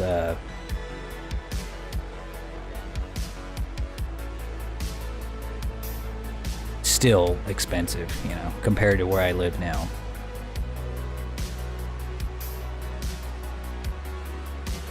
Yep, I do envy that. Walkable cities is definitely not something we're ever gonna get. San Antonio, not even that. You know, San Antonio is not a walkable city. It's not Austin. Austin is a walkable city, kinda, sorta. It has functional buses and trams. Let's put it that way. But no, not San Antonio. San Antonio is just this. I think of it as like the fucking. It's Suburbzilla. It's so big. Like it's a monstrously huge, expansive suburb that keeps growing. Like Los Angeles, you know, Los Angeles is very much the same. It's like, you know, it's not so much a big city like New York as it is, or Seattle as it is like this massive sprawling suburb that just continually expands. It expands and expands until it eventually devours every neighboring city.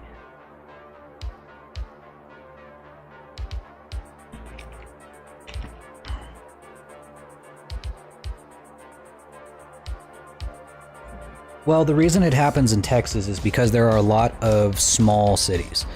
Because this was a very heavy oil state. So a lot of small cities were founded here just because someone struck oil and then never left, even when the oil was dried up in that particular city. There are still plenty of oil cities today, but a lot of the cities are now, most of them are pretty dry, and they had to become something else, you know, whether they became a farming export city or a just something. You know, every city kind of has to become something if they're not an oil city. So, but every now and again you'd get one city like San Antonio or Dallas or yeah, those two, Houston, and they would start to expand so much over the last 100 years that they would just kind of devour other cities like a cancer. So you would get San Antonio, which is actually broken up into like 7 former cities that all expanded into each other. So because you got Leon Valley, you've got oh fuck, Leon Valley's where I used to live. I don't remember the rest. It's been a minute since I've been there, but yeah, you get the idea. That's what happened in Texas. That's why you don't see this same thing happening like in other big, wide open states like Arizona. It just doesn't happen. There's just nothing there.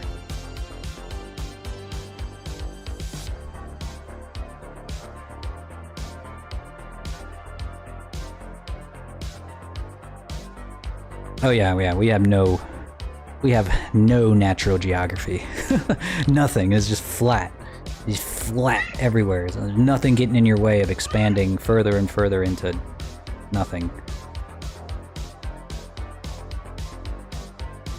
Oh, Flippy's coming back.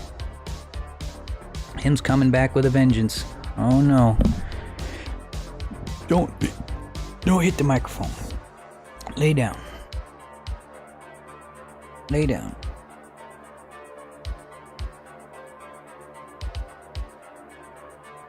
Ow. No claws, please. Ow. Ow.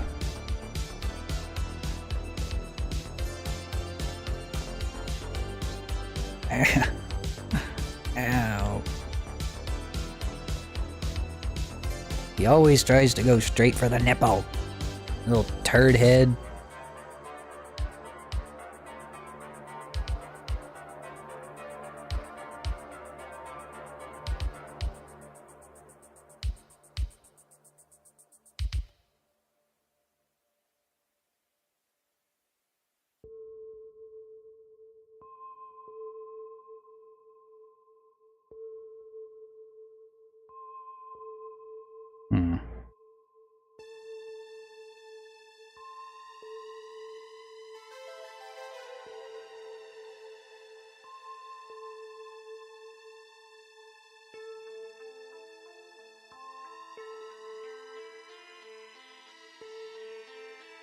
Oh man, I can't wait to smooth this out. I'm just gonna need it.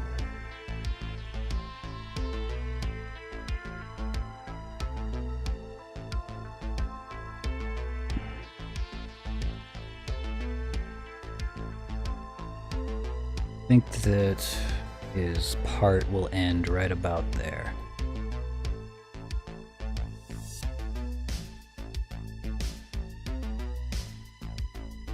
The hair is almost done, really. It's getting pretty close.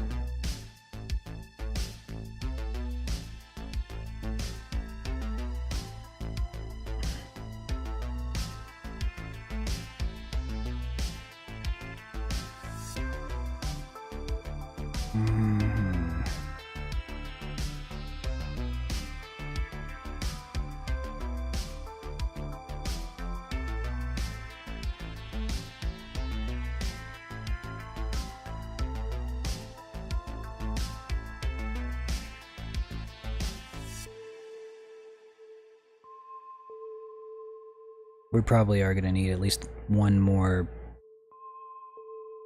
chunk of hair like this. Like right here. Yeah, because like this is it's just completely bald right here.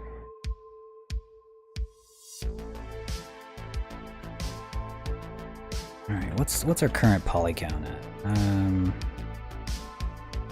It's close to 3,000, okay. How much was Sea Dolls? It's 4,000, I got plenty. Allegedly.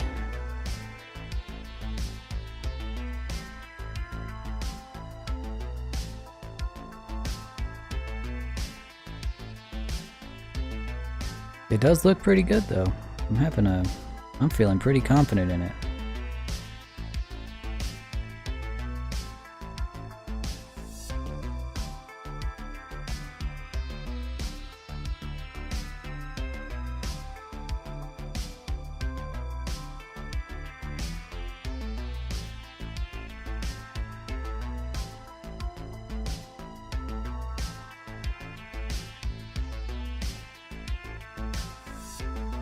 Probably do the outfit tomorrow.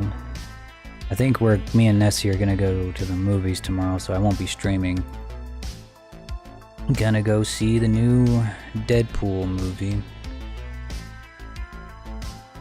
Don't know how I feel about it because, again, I'm kind of done with the MCU. Like, I'm like super done with the MCU, and I never really was a huge fan of Deadpool.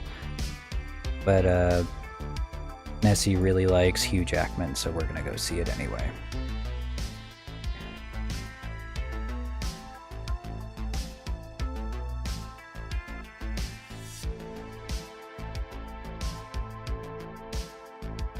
I mean, I'll give it a shot. I'll see what I think, but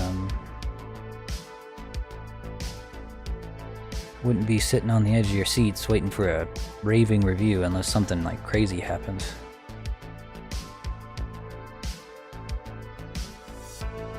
It's just that the MCU is so cooked, you know. It's just such a massive fall off that I cannot see it ever coming back. Like, you know, the whole thing with Robert Downey Jr. coming in as Doctor Doom, and I'm like, I could kind of, sort of see how that could be cool, but it's too late, you know. We've got this huge story arc built up with Kang, and they're just gonna be like, because the actor was a bad dude, they're gonna just throw the whole thing away, just like that. Just recast him. It would be so easy. Just recast the guy. Fuck. But no, they're gonna do something else, I guess, with Doctor Doom, it seems.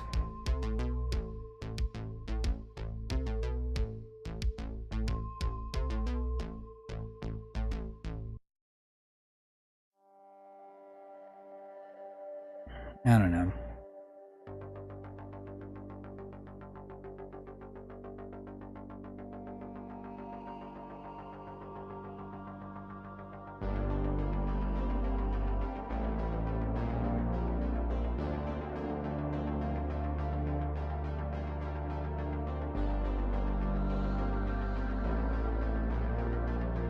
Horns are getting in my way. Move it. Eh.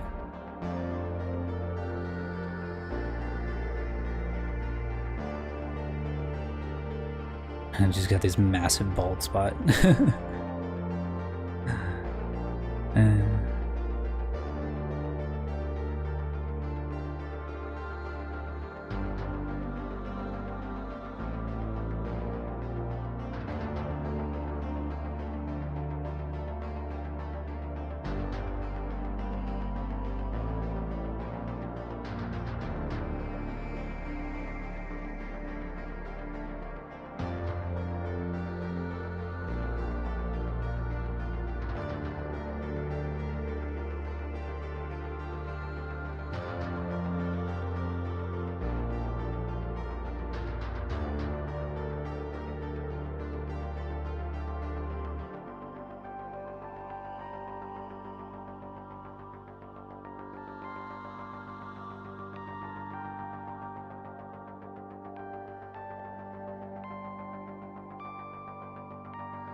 Okay.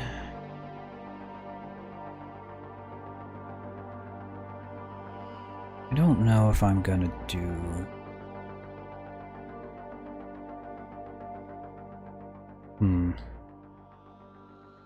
Yeah. I think this one's gonna have to go back.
Alright. Goodbye, Flippy.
What's up, baby?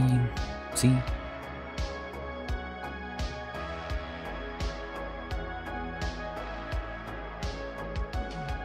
Alright, now just the back of the head. All that we need.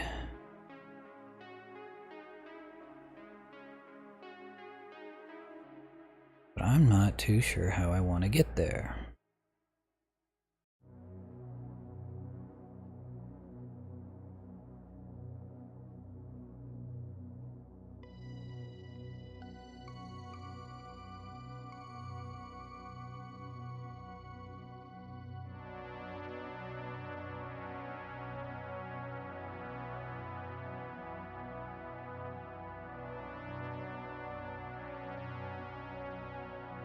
Because this is gonna be like the end of the part, you know. So maybe I think I kind of want it to connect somewhere a little bit.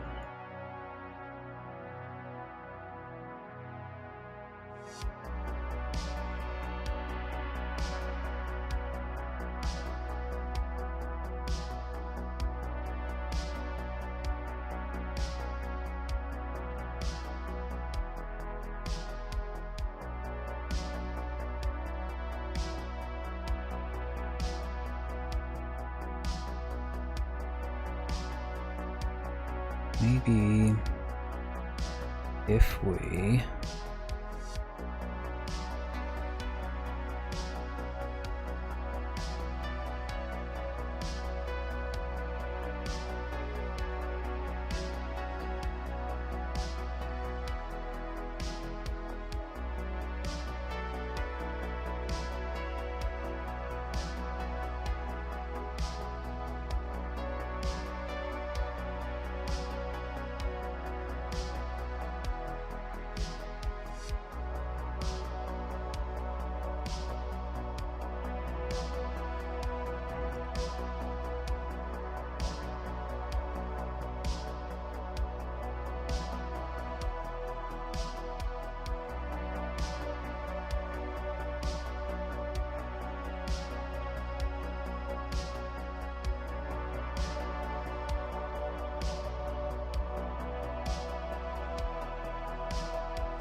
keep losing track of these vertices.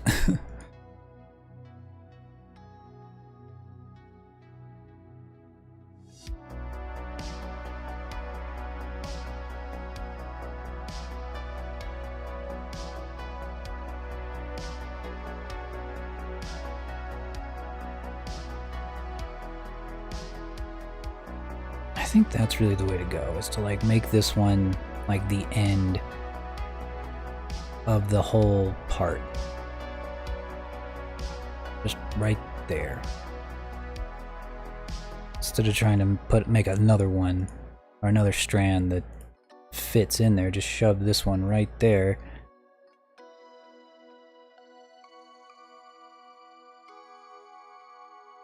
Plug it in, call it a day. Okay. Yeah. Yeah. Yeah.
There we go.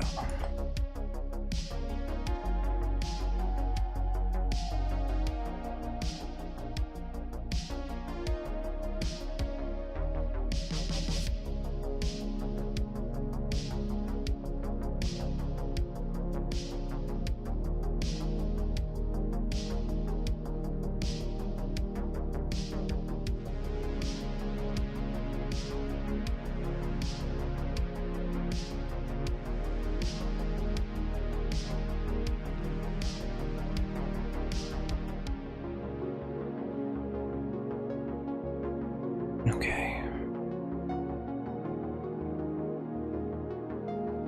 Now let's start setting down the back hair.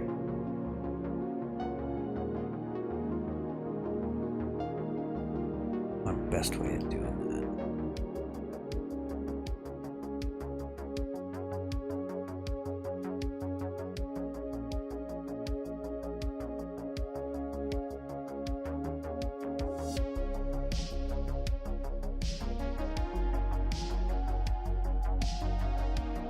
Kind of wondering if I just connect it to this, like just to this chunk right here.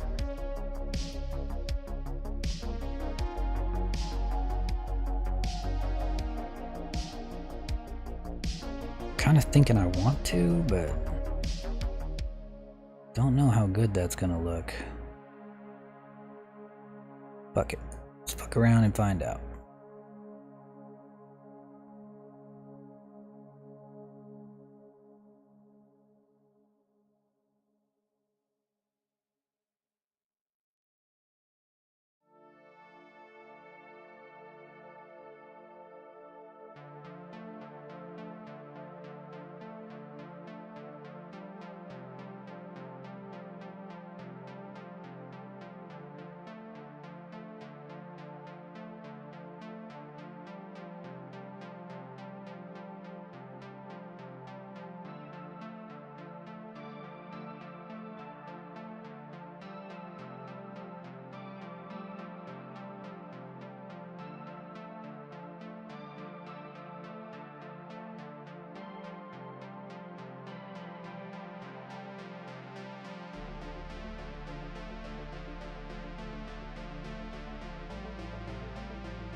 Fine, get the fuck out of here.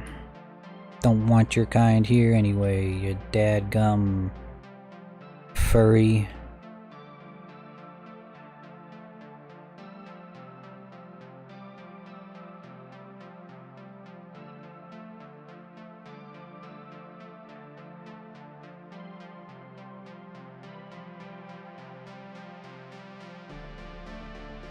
You damn dirty furry.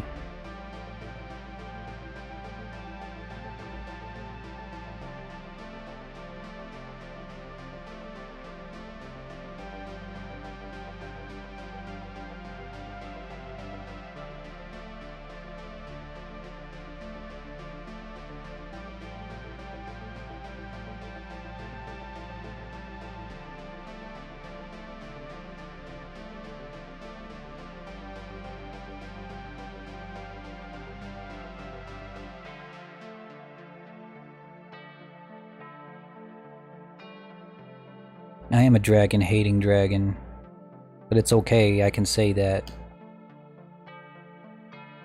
Just to say I can speak from perfect personal experience.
Alright, now we can start pulling these strands out, styling the top layer of the back of the hair. Probably won't have a ton going on in this stage. I think we should just get them. I think we should just get the topology out, and then I'll start styling it. like adding in the extensions before styling the hair. That's literally what it looks like we're doing. We're just putting in extensions.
Alright, now we do the bottom part.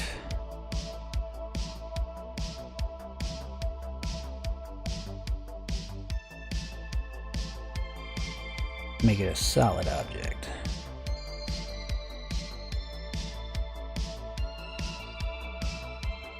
I think I might take that out too. Start over here. Well, actually no, because its own... Yeah, that's its own separate thing. I'm gonna leave that alone.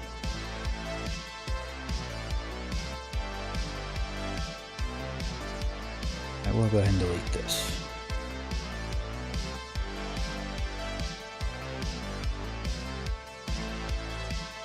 Really cannot wait to show this to the fellas tonight. They're gonna be super stoked. I mean, I know we've only just started. We've only just started rounding up our team, but just having a protagonist, you know, how many fucking indie projects have their protagonist fully modeled? You know, not a ton. There are not a ton. That's a pretty good, I think that's a pretty good leg up, pretty good way to hit the ground running.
Pretty rush job.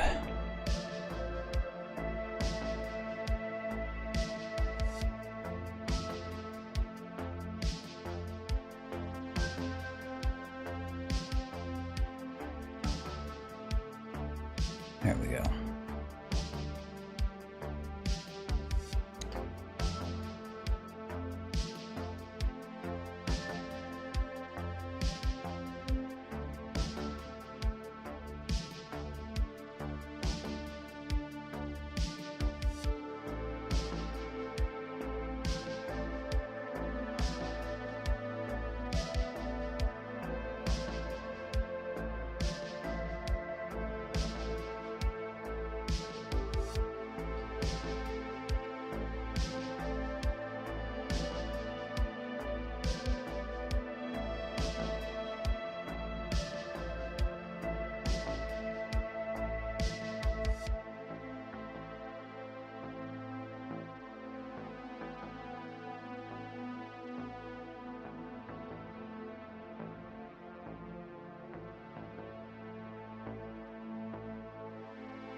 Feels like I'm sewing.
Nice.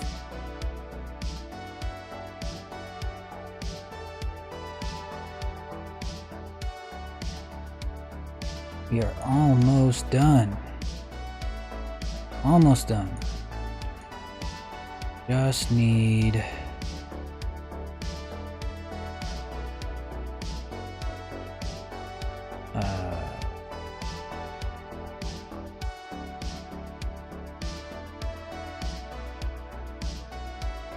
just need one more layer on the left side, right around here. Just something small. Take up space.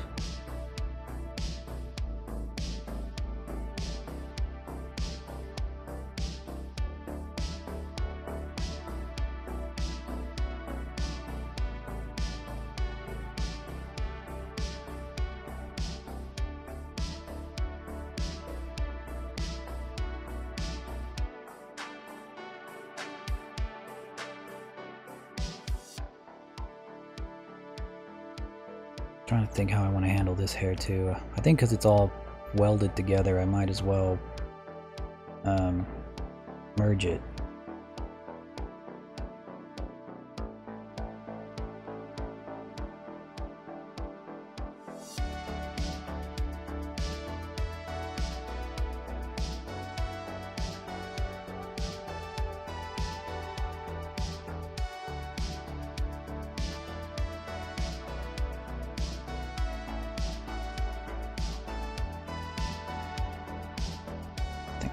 Got it.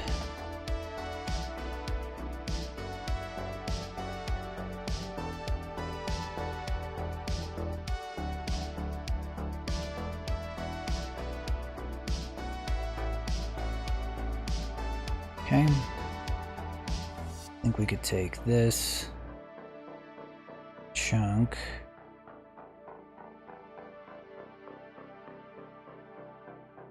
Maybe this one? They welded together? Yes.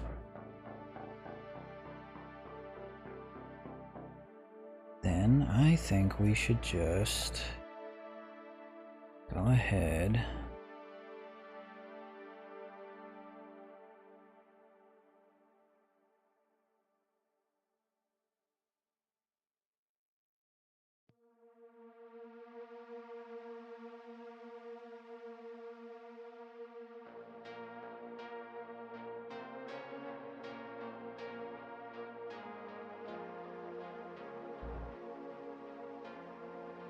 I don't think I want this one to get welded into it, because I think this one's going to be a little more free-floating. Like a loose chunk.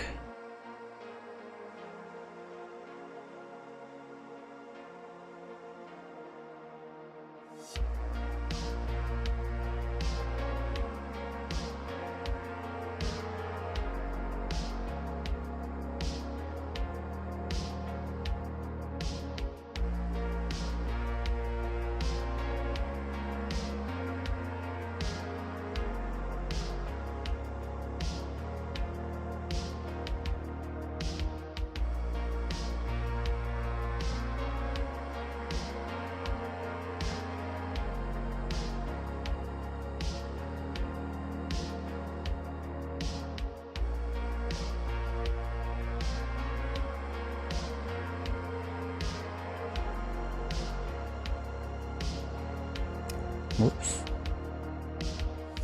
Okay. I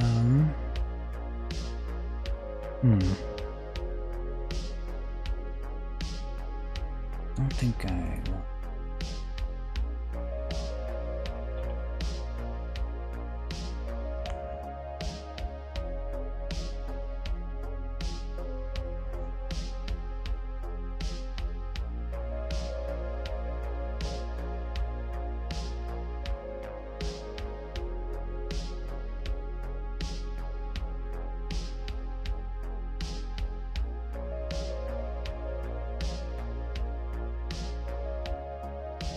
Yeah. Yeah. Yeah, there we go.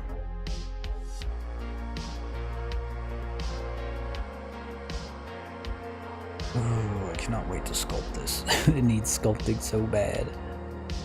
Okay, let's start here.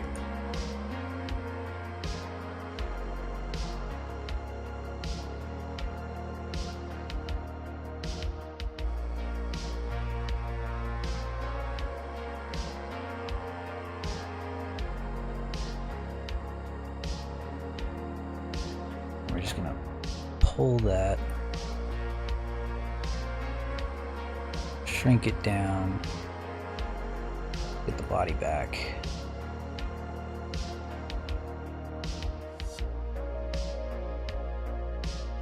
Actually, bring it back up. Throw it back up. Shrink it back down.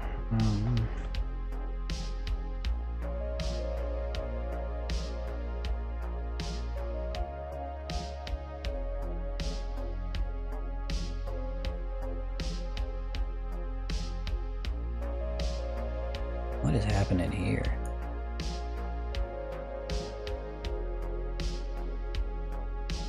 I have no clue what's going on here. I'm gonna fix it.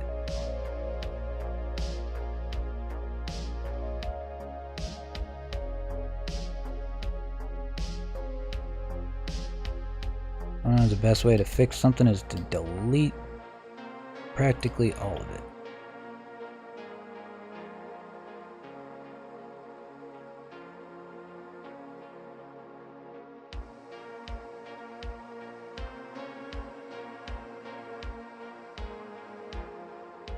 Alright. Now, this is gonna go right in there, kind of like sideburns.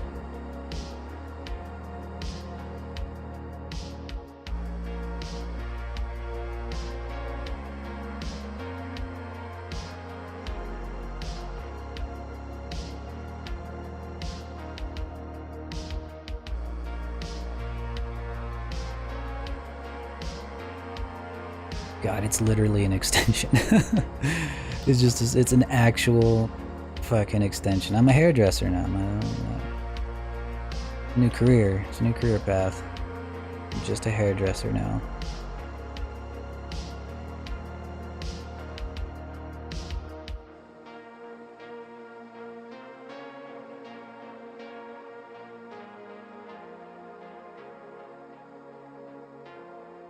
Fantastic. Fantastic.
Okay.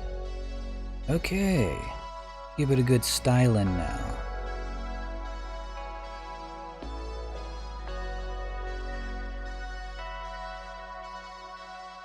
I'm gonna start separating it into different chunks.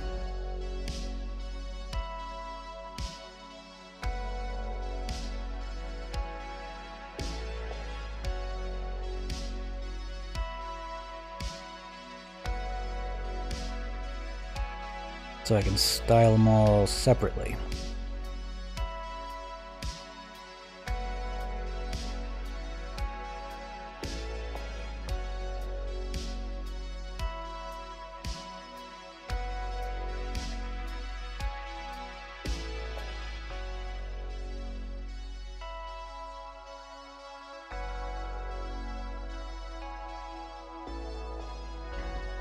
But yeah, what is most important is going to be probably the front view. Because this model is going to be used for a lot more than just the game itself. It's going to be used for promotional images, renders. Hell, I might even use it to actually make the PNG art for it. Basically, pose the model, render it out in as 2D looking as I possibly can, and then edit it in Photoshop to look like it's like just a 2D drawing, basically. Add shading here and there and all that. Might commission somebody to do that. Because I'm not super good at that.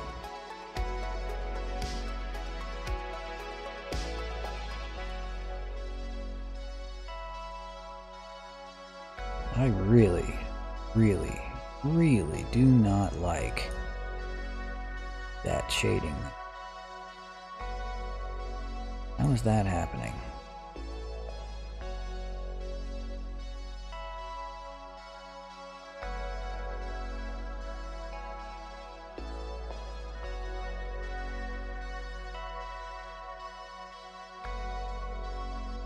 Oh, yeah. It's just a little too deep. That's all. Okay. Oh yeah, and these got all fucked up too. Okay.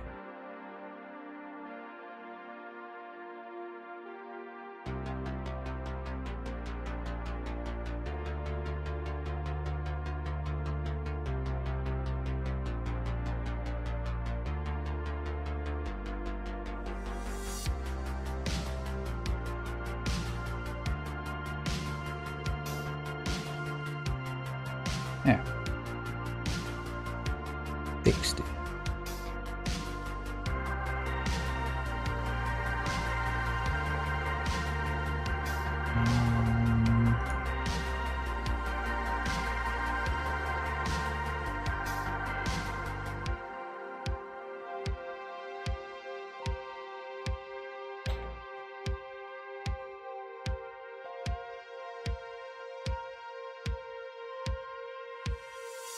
It is kind of ill-advised to have your hair resting on your shoulders if you can avoid it.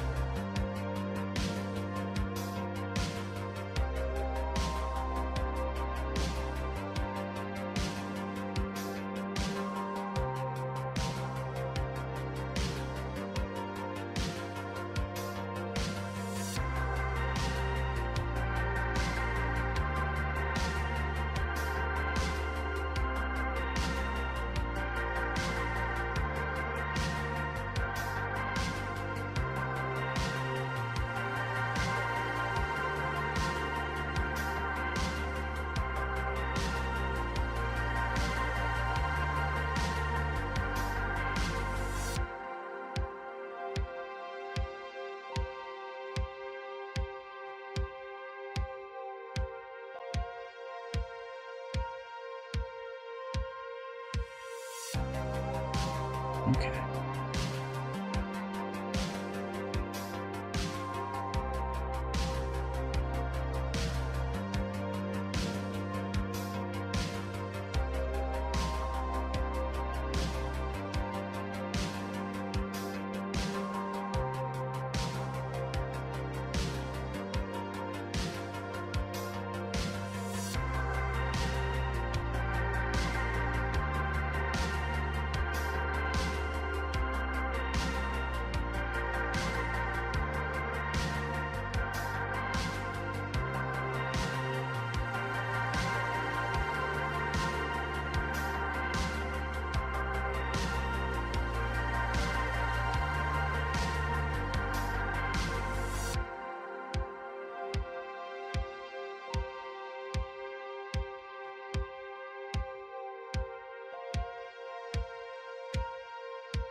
This is probably going to be the one that needs the most styling.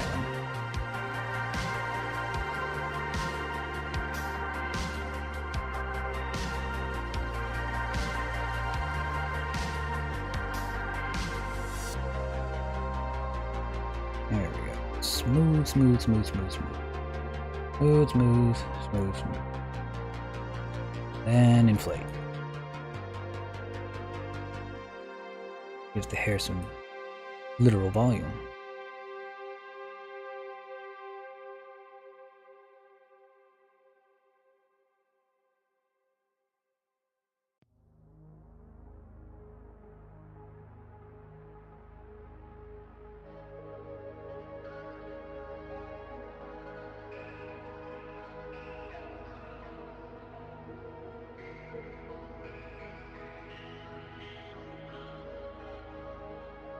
How the heck did this happen?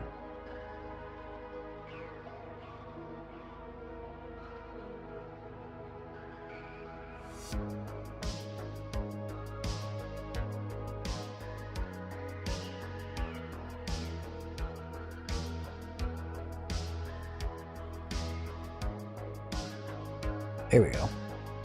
Man.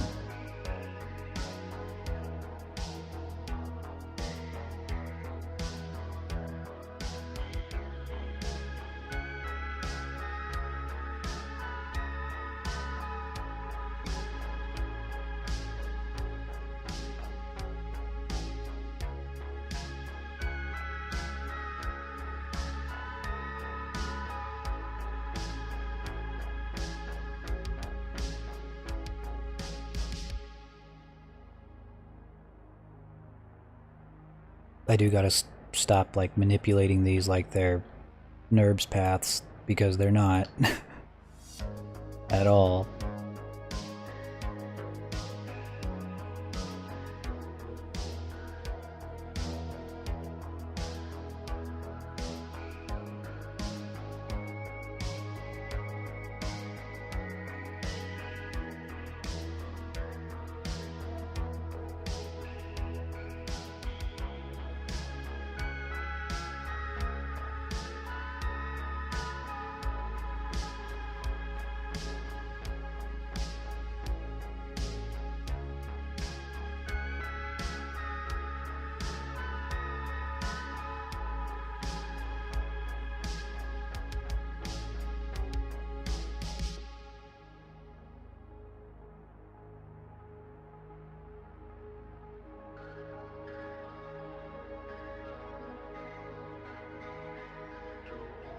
I'm beginning to realize that maybe I put a little too much topology up there. Well, no, it's fine. It's fine.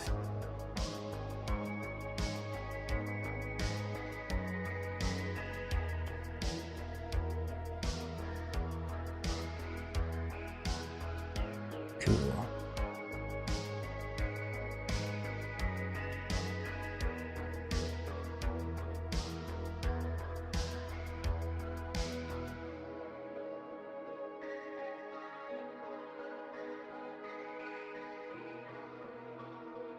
If that goes anywhere, it's going to go roughly between the bottom layer chunks so that it looks a lot more full.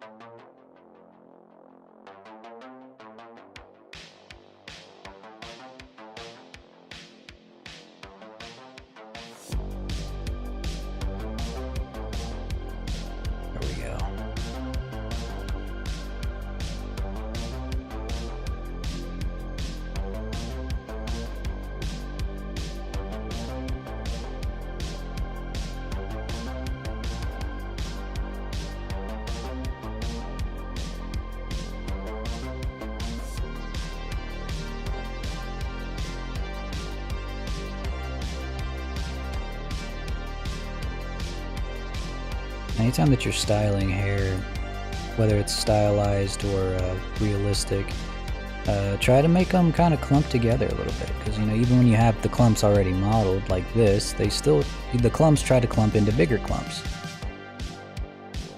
Usually. And then, you know, once you understand that concept, you can start, you know, breaking that rule a little bit to get your stray hairs, your stray clumps.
I'm gonna make this one into another stray.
Alright, I think our total poly count for the hair, including the horns, come out to about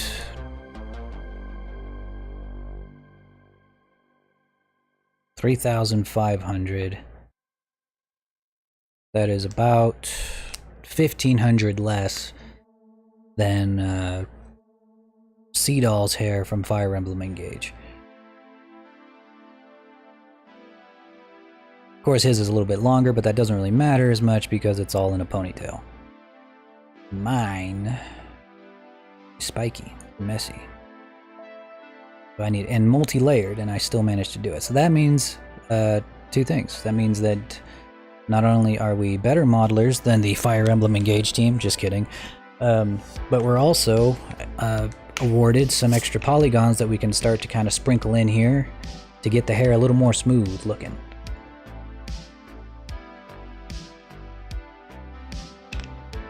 So now we can just do that. And once that's done, the hair will be finished, and I think that'll be as good a place as any to stop for the day.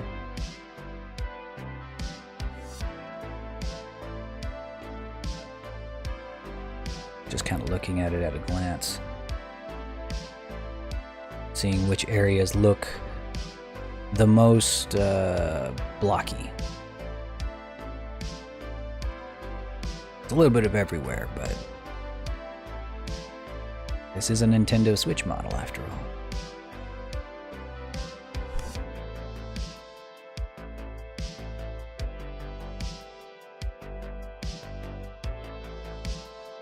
I think right here would be the best place to start. Kind of rounding that out a little bit.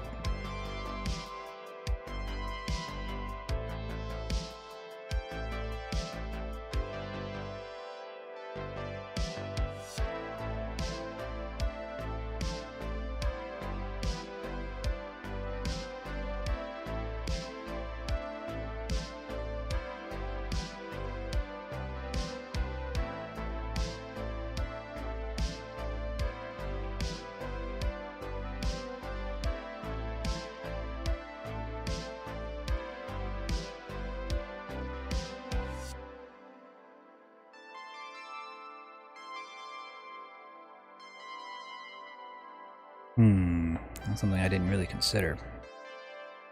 Right here,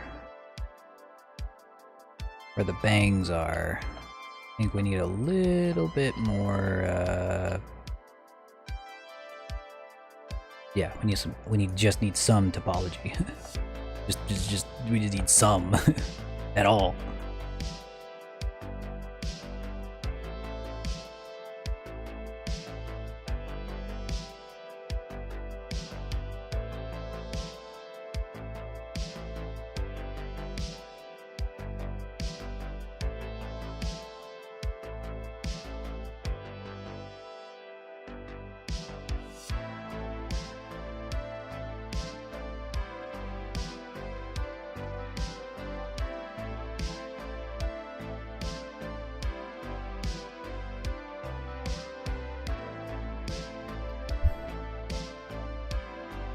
Hoping that Mama comes to sit in my lap. I don't think you guys have got a chance to meet her yet. That's my other cat. She is so sweet. Definitely the sweetest of all of my cats. The most well-behaved cat I probably have ever had in my entire life. By far. And Flippy being the worst behaved cat I've ever had. A bad boy. He do be bad boy though.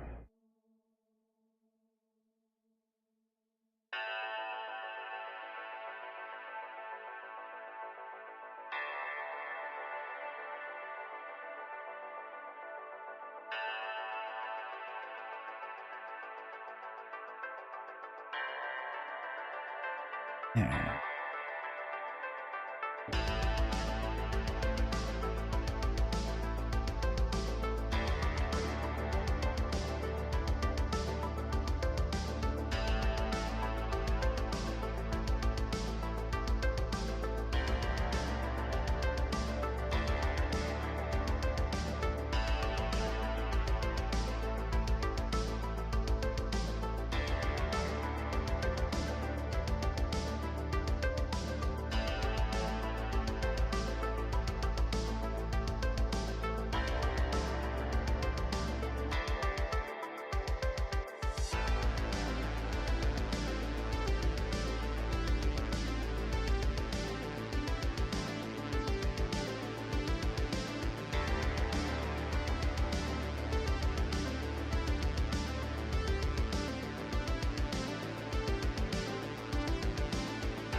Oh, here she comes. I guess she heard me. Come here, mama. Come here, baby. Come here. Come here.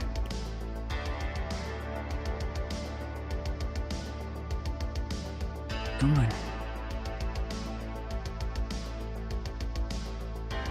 Come here.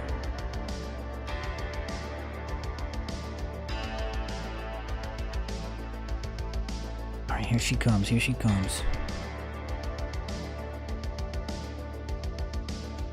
There she is. That's a good girl.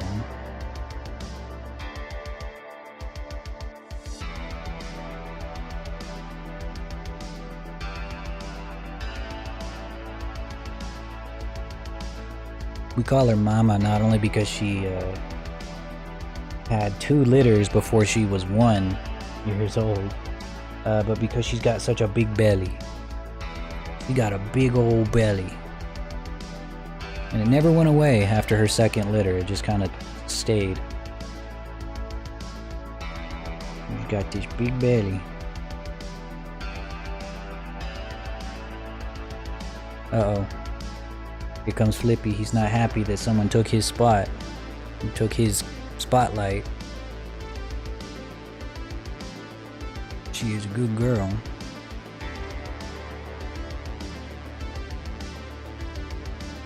And she's so little. Like, she got like a tiny head.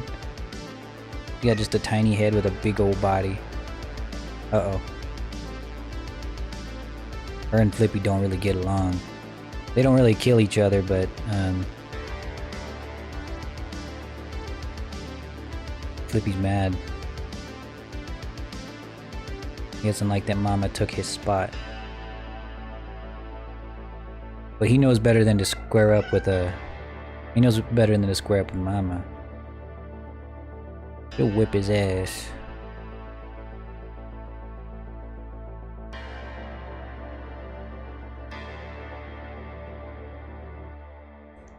Man, my wrists are killing me. Ooh. After work all day today, and then... Oop, look out, Mama. Excuse me. Excuse me, girl.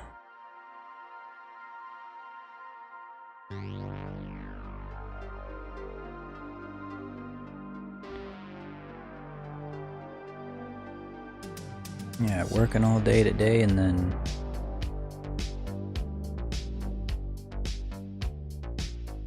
doing all this. It's a lot.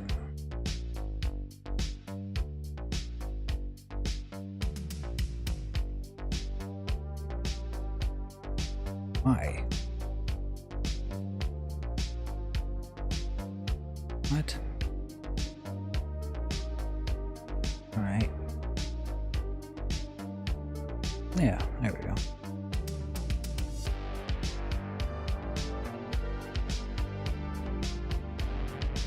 Yeah. Yeah.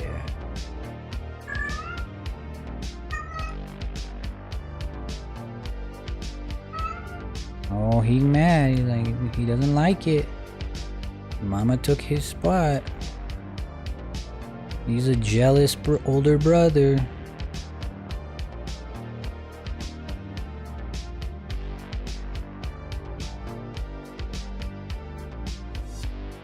Okay, so the reason I did that in the first place was because we don't really have any bang topology.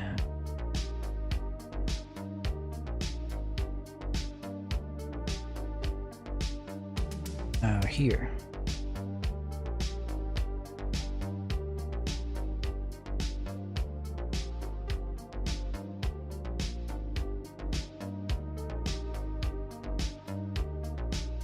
It would only really be visible, like,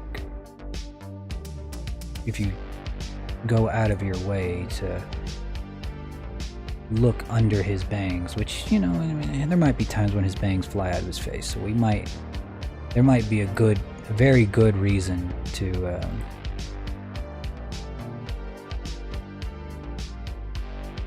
get him out of there.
hard to see.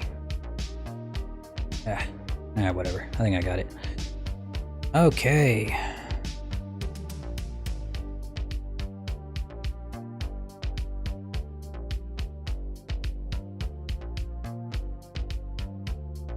Let's see, we can add some more topology right here. A little extra roundness there. Some more here.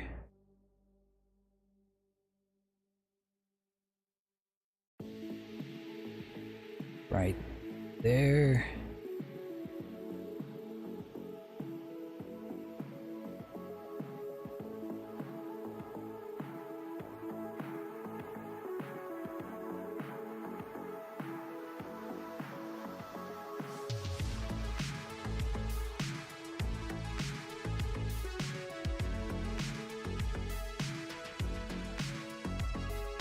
And no, not there.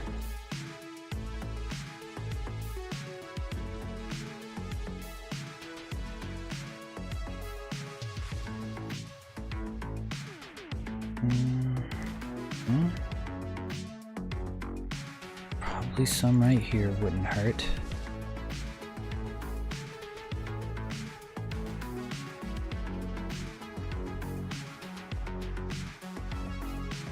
Just so we can get some smoother curls there.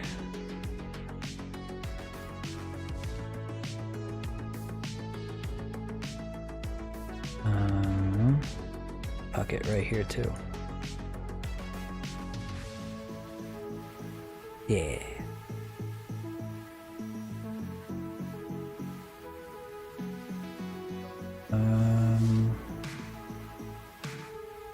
It's kind of solid everywhere else.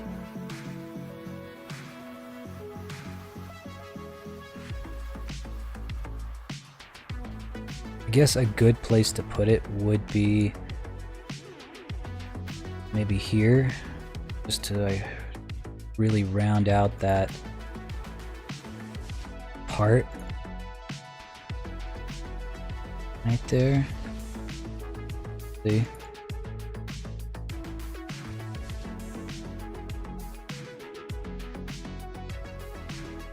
Same thing right here.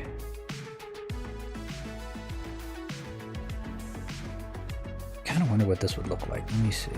If I were to mark that as sharp, what happened?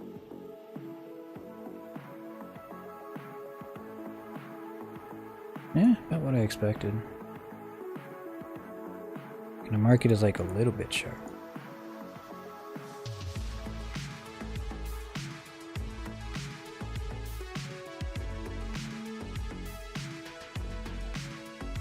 I don't know if that's really gonna make a difference.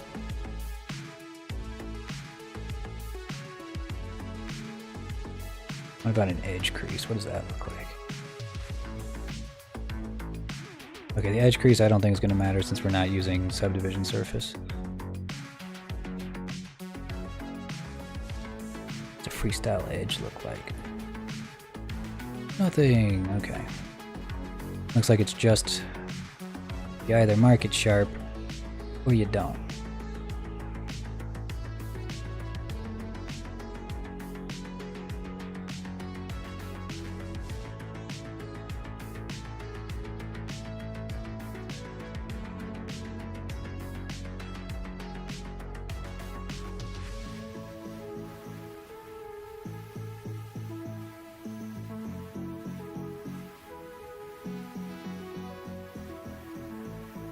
The reason I had this here is because at first I intended to use like an alpha right here and just paint the sideburns on, but I changed my mind on that. I think what I actually want to do is use God-given topology here to really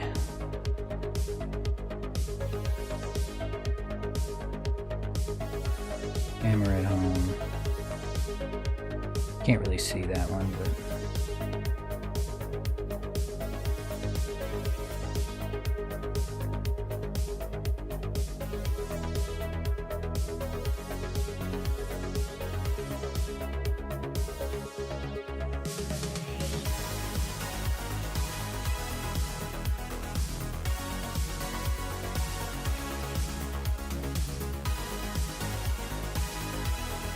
yeah, I'm mostly going to use the one with the wings for an outfit.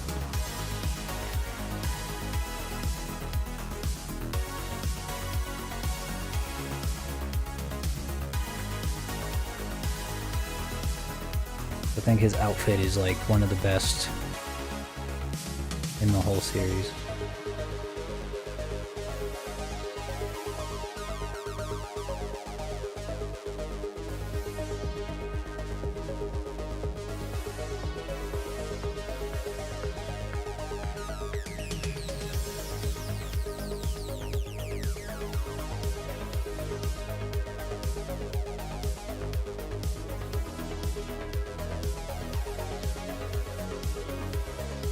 Alright, and then what we can do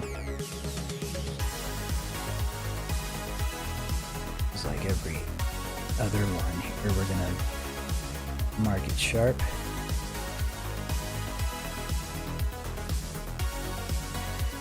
And see how that kind of makes it look like it's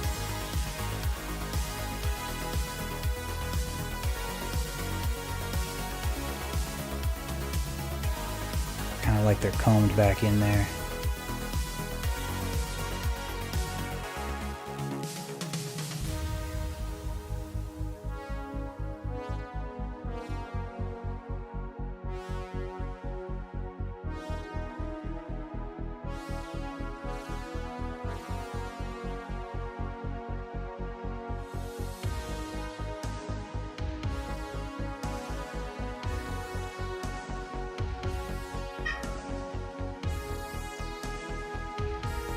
No, Flippy, it's Mama's turn.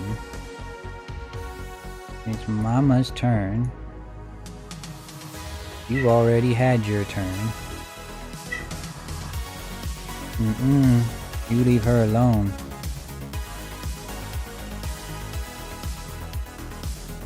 You better leave her alone or she's gonna whip your ass.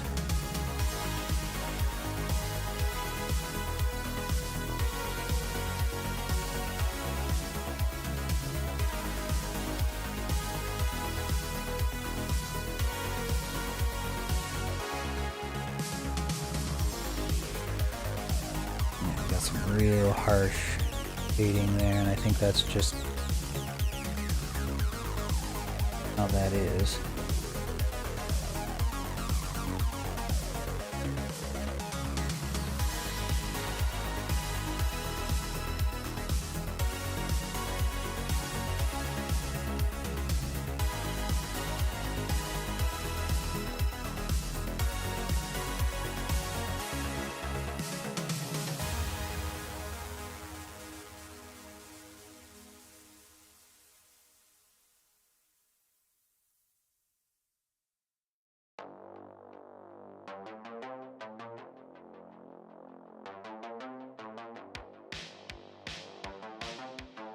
Yeah, I don't like the sharp on here.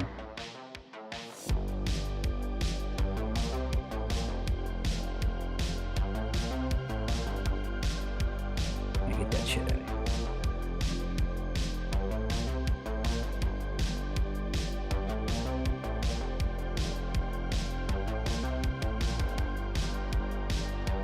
Do like what I do.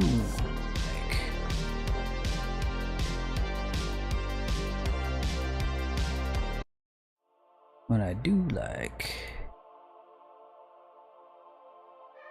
is a bit of a smoother bang here.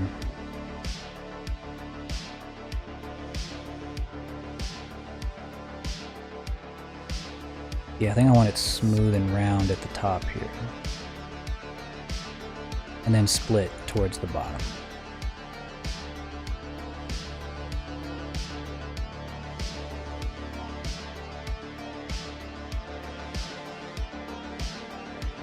Like, I want there to be like a harsh angle right here, but right here I want it to be smooth, round.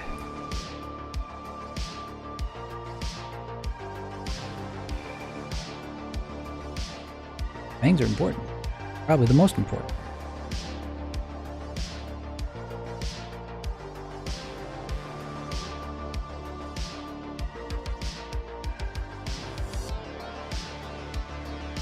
Okay.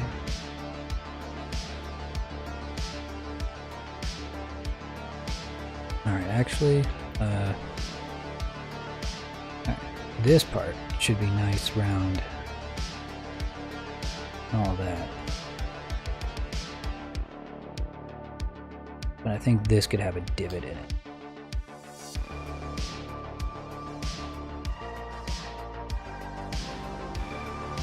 This part can divot.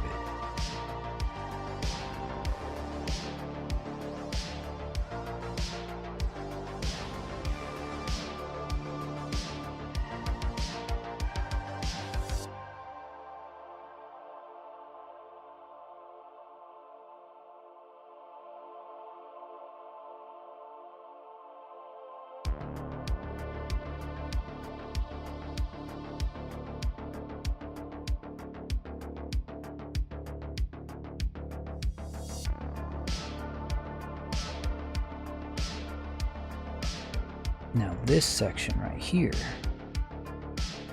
I could see arguments for marking that sharp.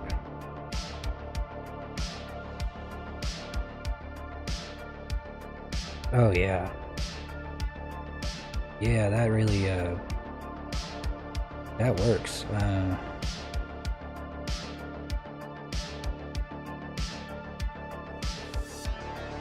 damn it.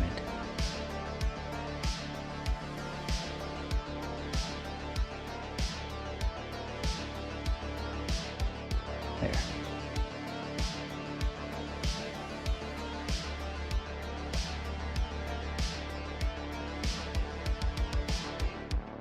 I wonder if I could do that with all of them, actually. If they would all look better, marked sharp right along the edge.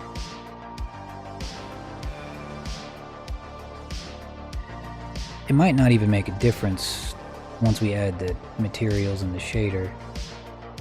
I don't think it would make a difference. I think it's just going to make it look better, like, right here.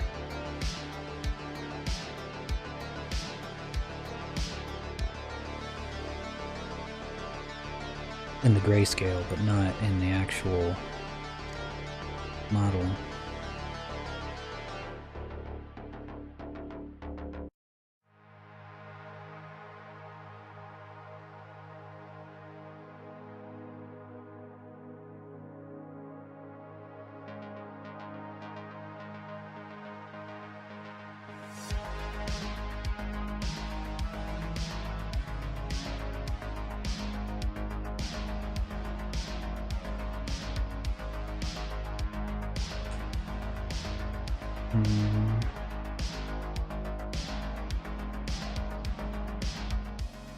Thinking.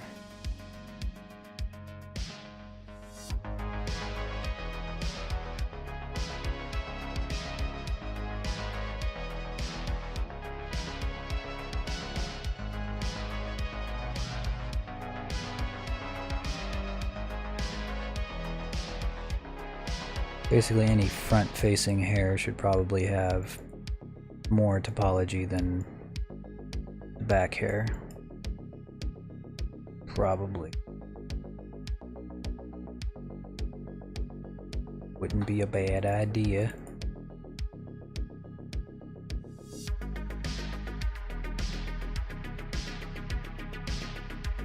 Let's see if putting the sharps along every edge is a good idea. I don't know if it is.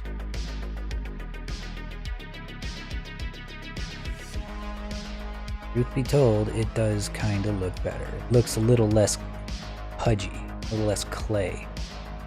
Looks intentional.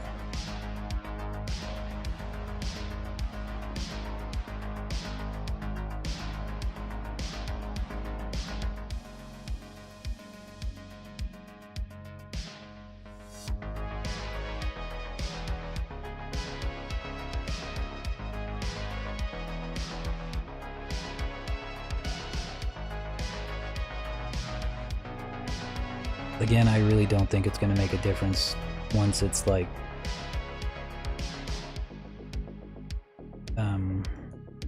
got the shaders and materials on it at all, but we will see.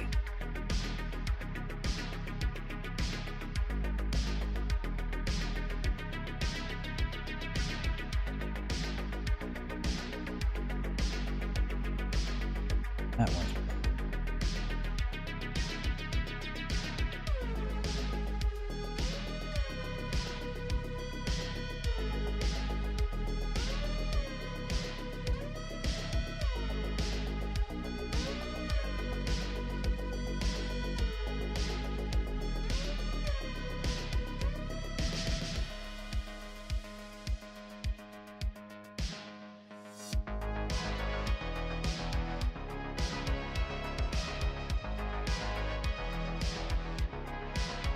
oh, Mama hears a dog outside.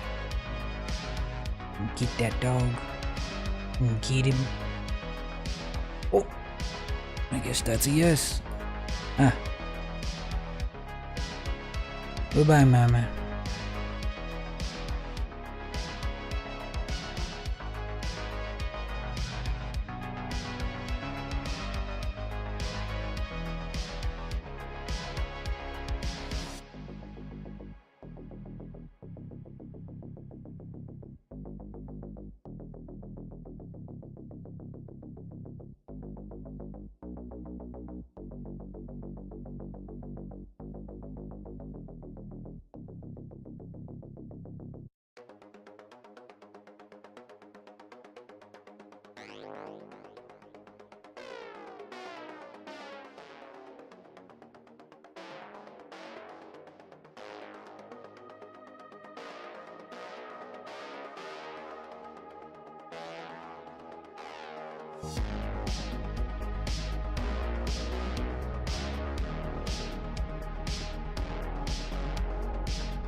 Yeah, I think marking sharp's really, at the very least, gonna look good. And work in progress posts. Be like, yeah, yo, hey, check it out. Look at how cool my model is, even without its textures.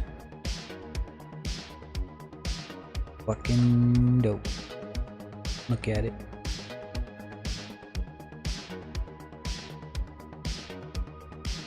Oh man, that's night and day. I don't know why I haven't done this sooner.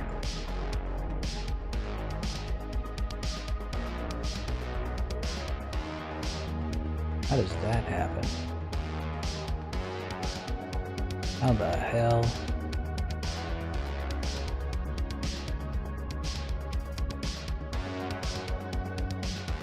No clue. No idea.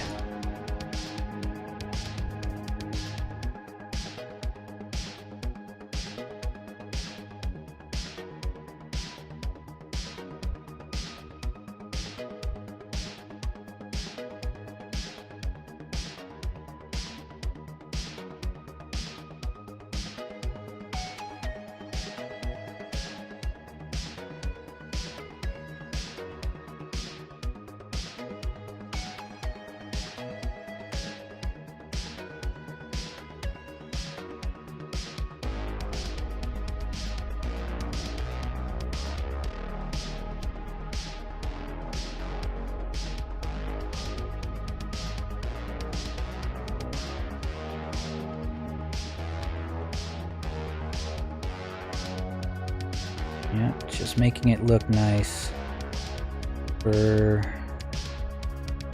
the social media. So everyone can know how cool I am. It's not even.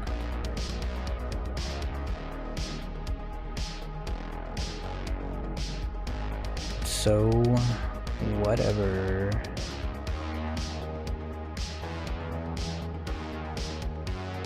God, it shut up. Okay.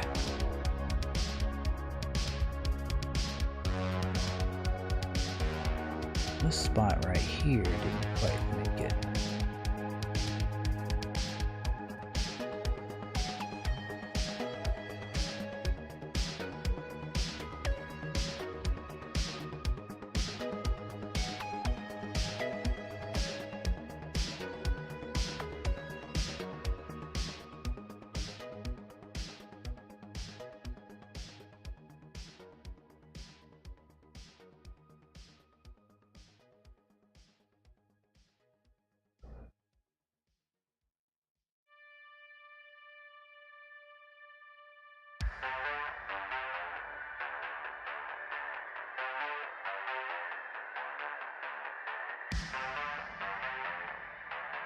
I honestly think we could use a couple more loose hairs. I think right now we don't have nearly enough.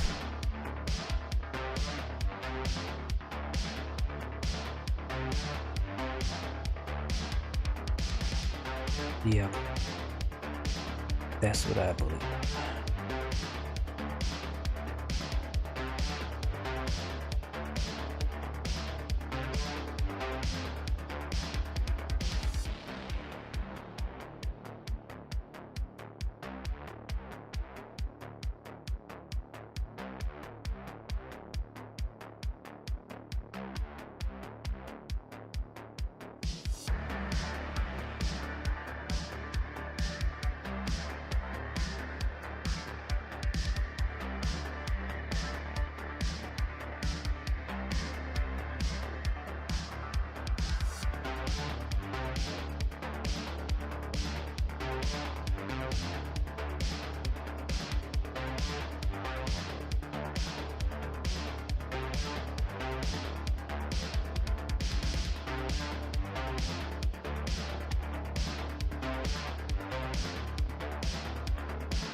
Another thing that's going to help is sculpting these.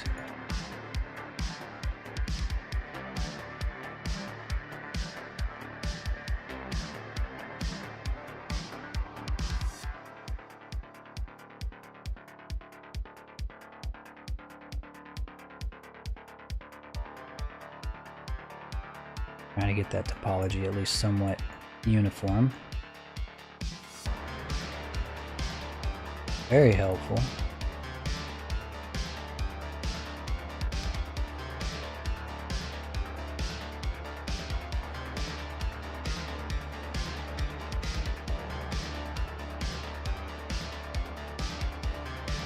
Again, we're basically just styling it, you know?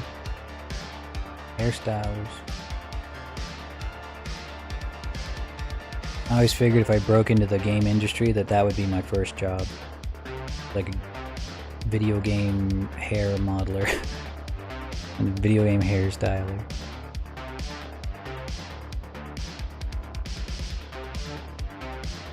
Could do it.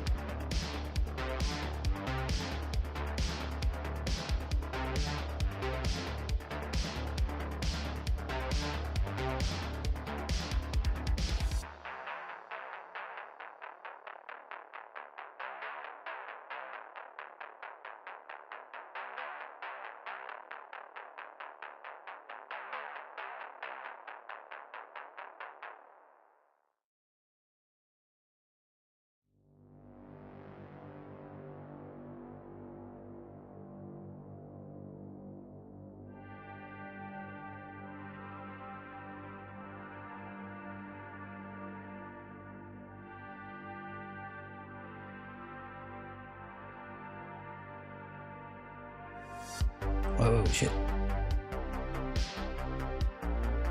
Almost dropped my camera.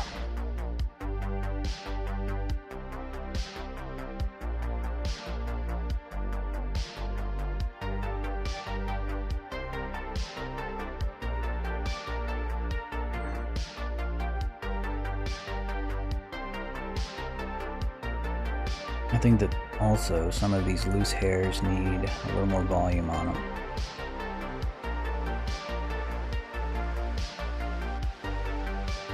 Just a little bit.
Alright, that's enough smoothing. Now it's time to start kind of giving it some volume.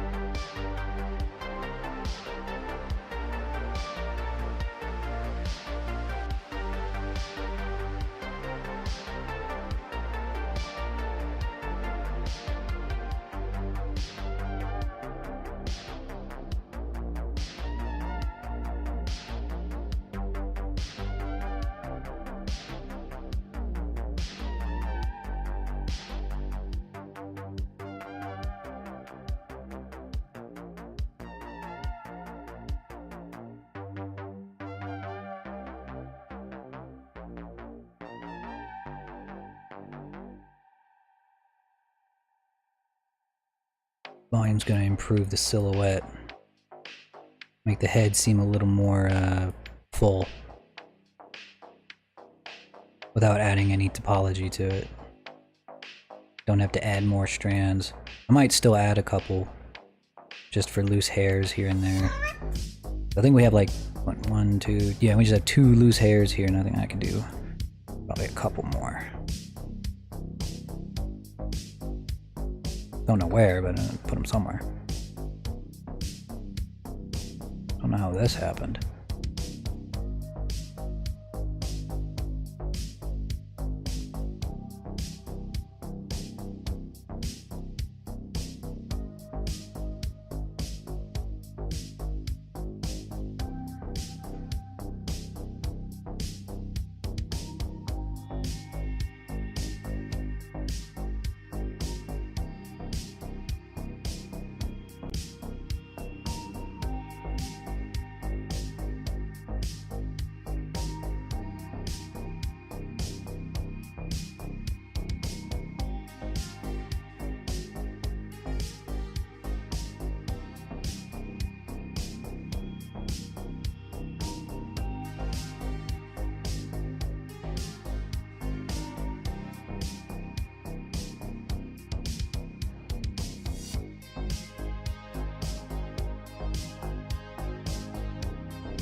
Alright, I think that's good enough for right now. Especially with the horns. I think we did a pretty bang-up job.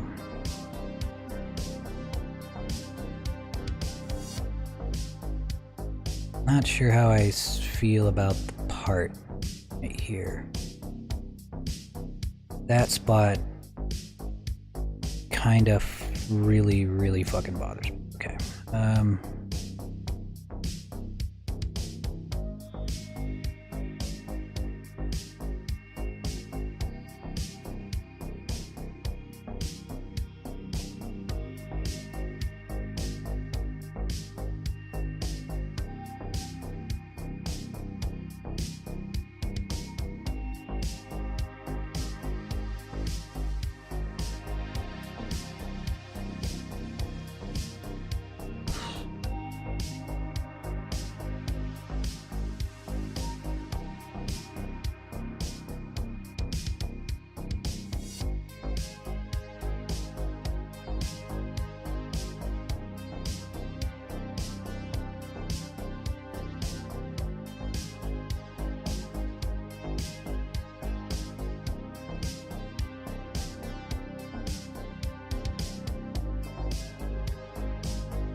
Okay, I think I kind of see what's wrong with it and how to fix it.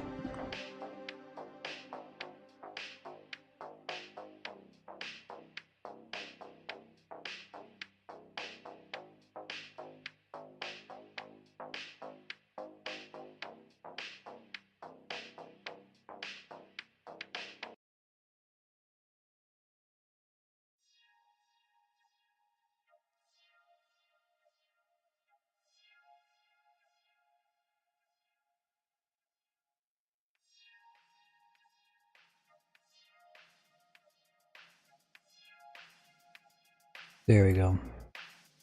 That feels better.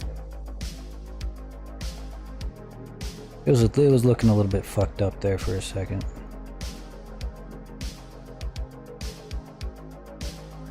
Just a weird part.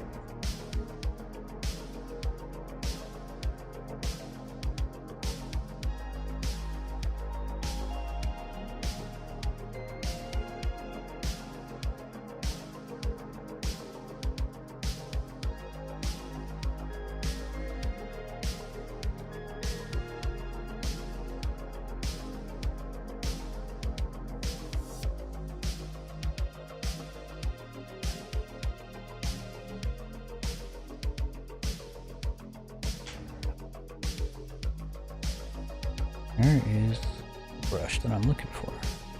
Ah.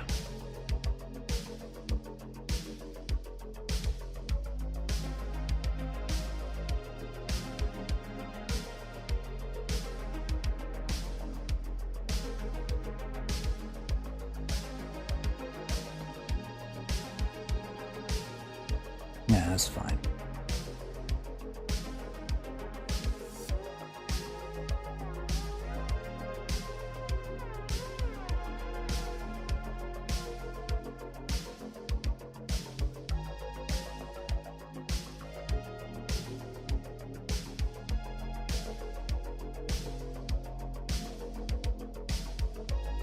Thanks, guys. I appreciate that.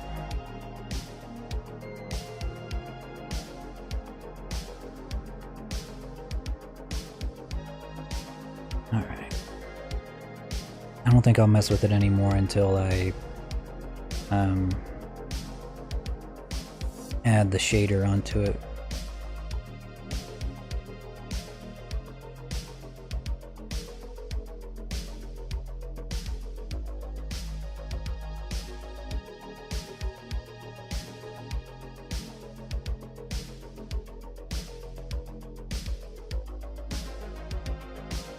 But what we will do, might as well see what it looks like with some color.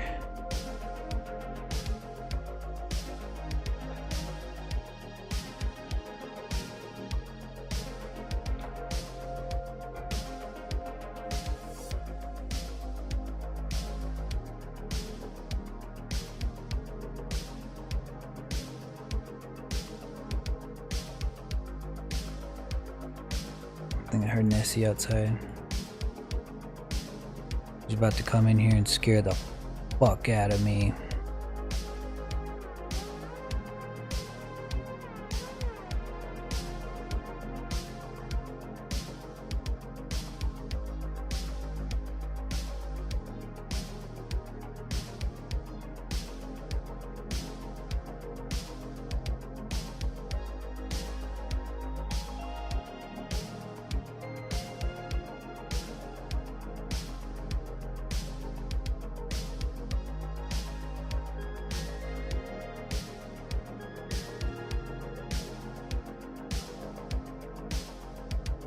Let me see, what is the size of the texture for the hair?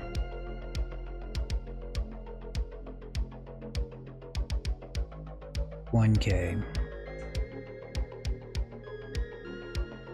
Man.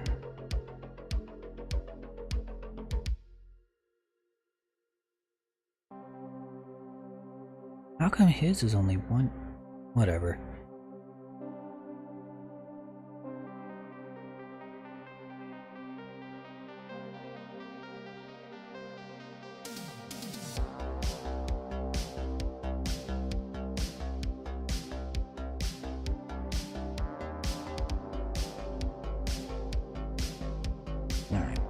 1K.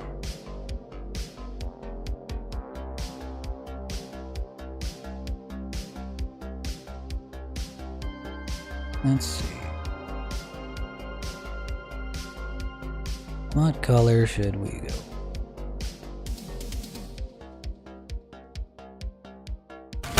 Something like, like a silverish hair.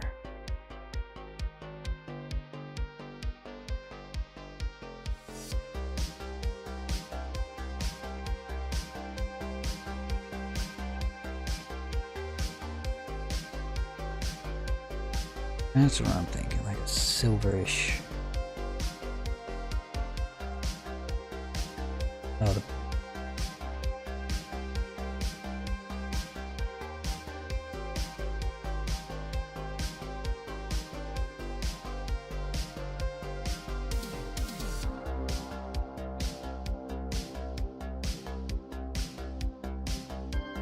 uh-oh.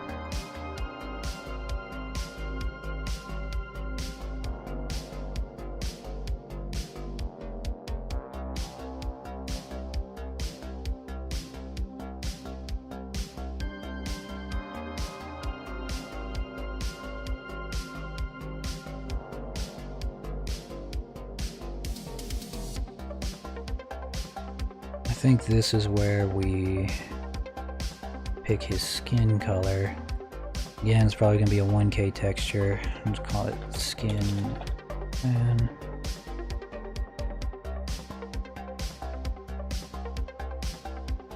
whoops.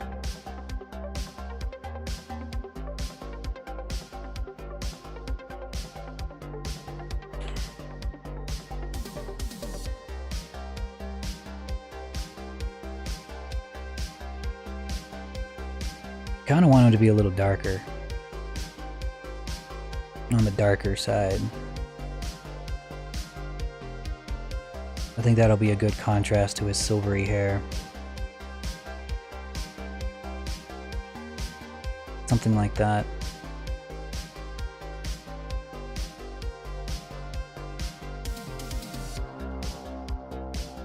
Since I don't have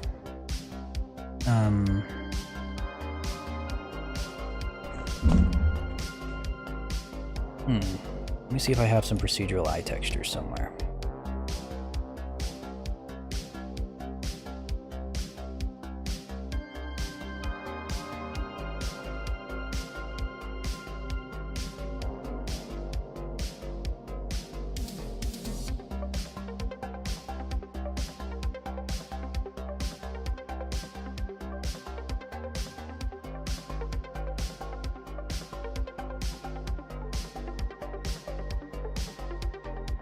Obviously I do.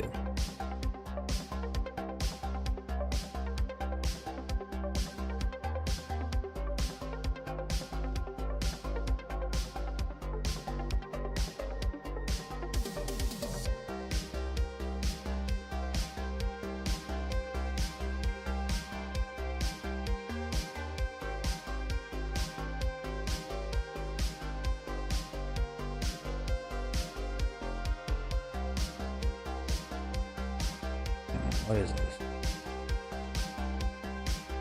What is this? Oh no, yeah, this isn't the eye that I want. No, fuck that.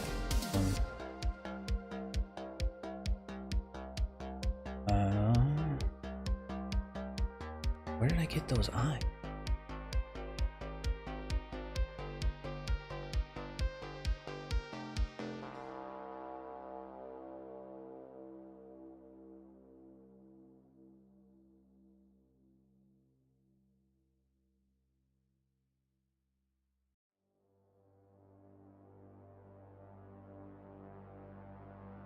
Ah, here we go.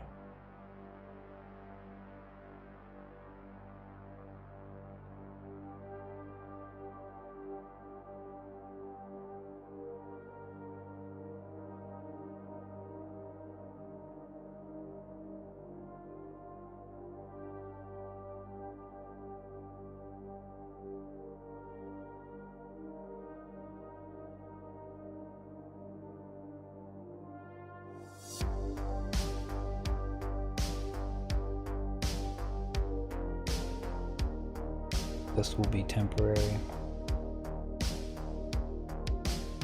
Because we can't have it so that the eyes have their own material. That's just not a good practice.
I wasn't gonna do this part tonight, but I really want to get these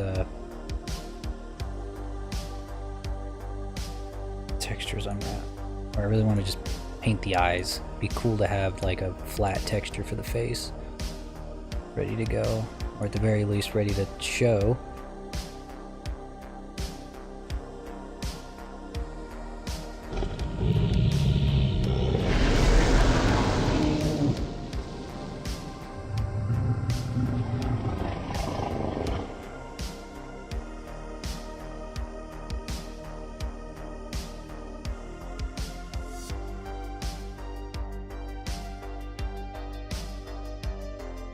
I think the skin tone might be a little too dark for the hair. Might contrast a little too hard.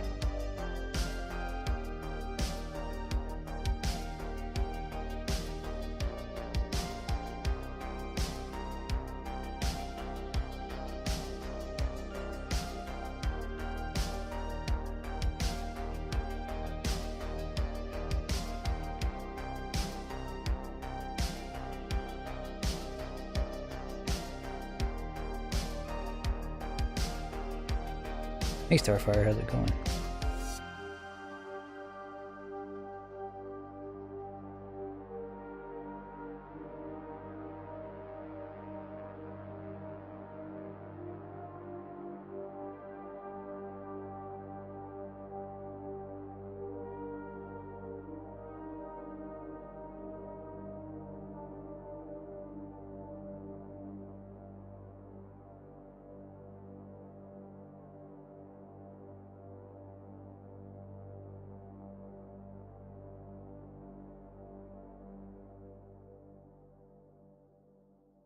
Alright, the face actually came out pretty good. Body, what's going on with the body?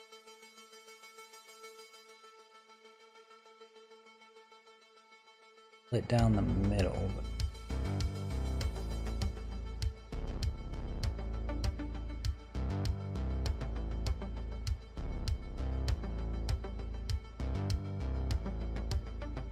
don't think there should be there. I think it should be here.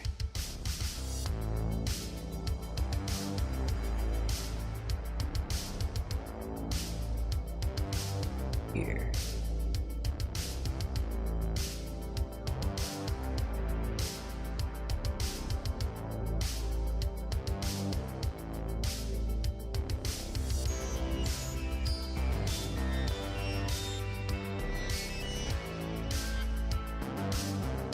Well, that's okay. We're about to head off. I'm doing some last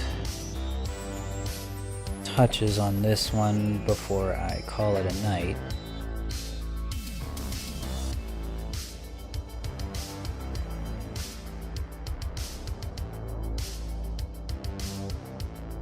Not anywhere near being done, but it's at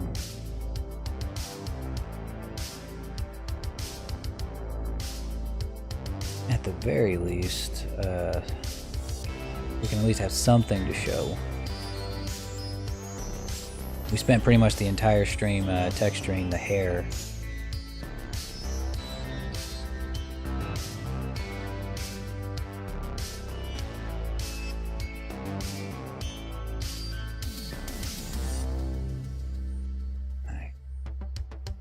Okay, I think that's pretty well unwrapped. Eyebrows don't really matter. Mouth. Yeah, that's pretty much unwrapped. There's fingernails. Alright, let's give it a quick paint job.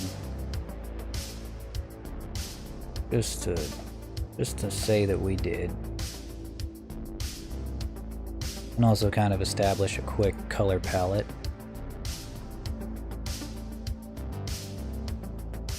Yeah, again, this might be a bit dark. Let's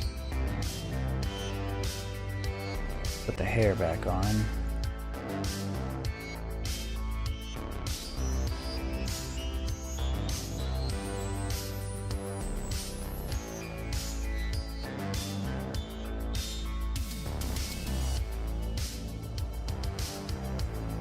A little more saturated.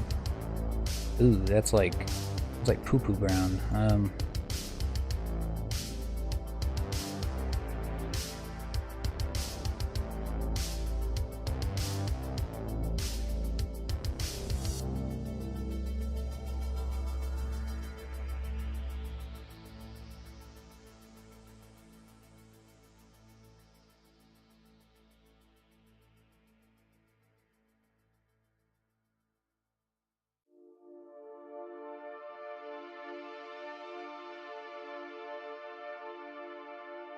Wish I could see it in real time.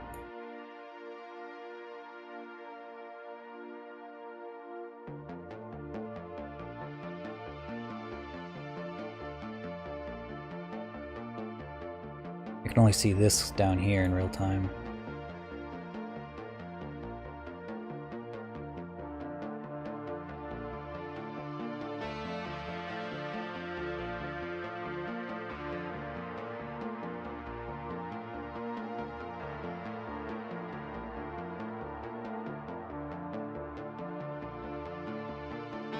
Not super great with colors, being honest. Really not super great with colors.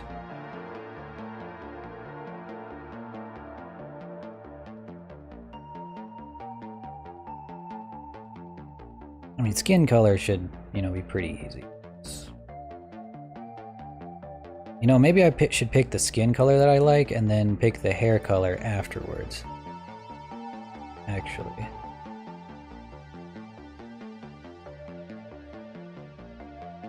Because I kind of like this color, so I want to keep this one. But for the hair, I think it needs to be changed. Something a little bit darker. Whoops.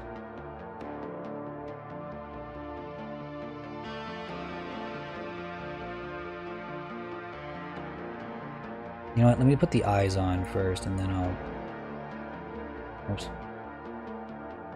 Then we'll see about.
That's better.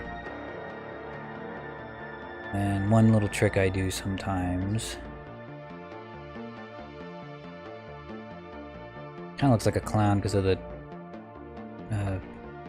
edge here.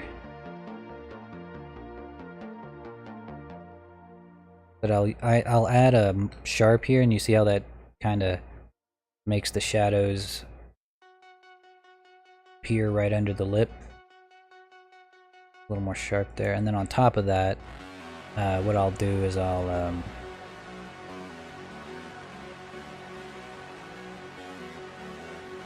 take this right here, this line, and I'll make that pitch black.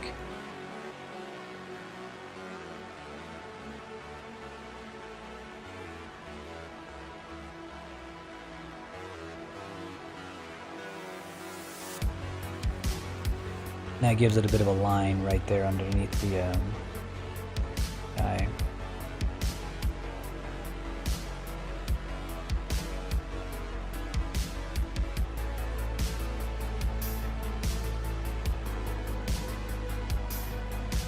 Alright, so now with the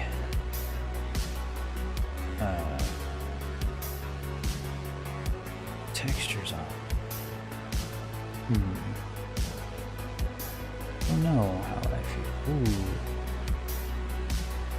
That's a big old bald spot. Fix your weave there, dog. Hey, I got you, homie.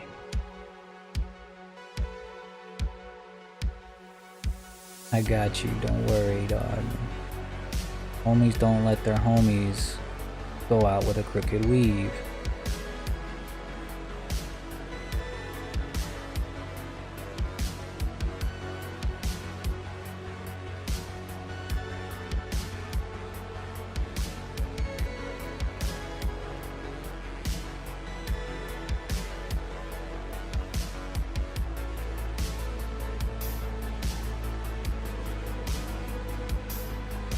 Alright, and then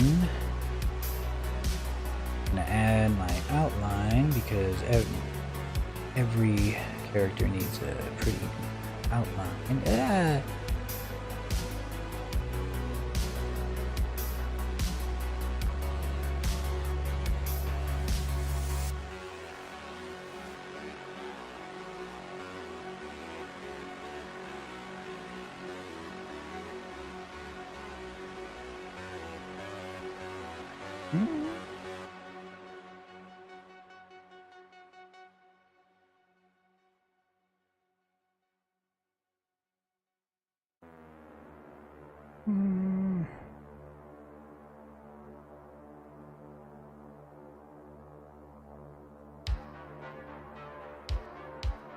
We are gonna need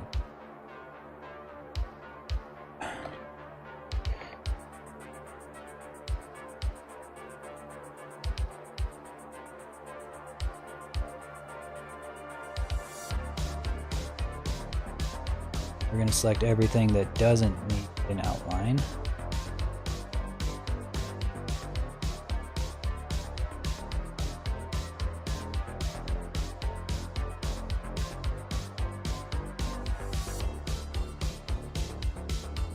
Everything that doesn't need.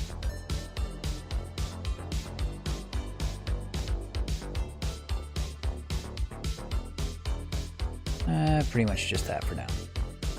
Then we're going to hit Control I and that selects everything else, and we're going to assign that to outline and set our solidify modifier to only work with outline.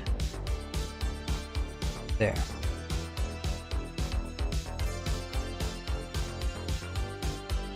Now there is no outline on those areas.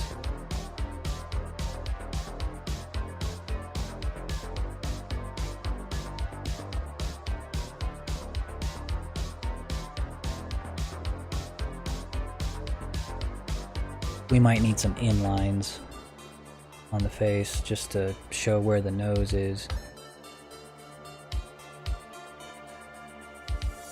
Or, you know, just any texturing on the face at all.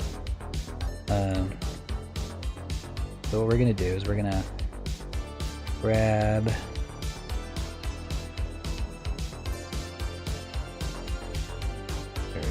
here.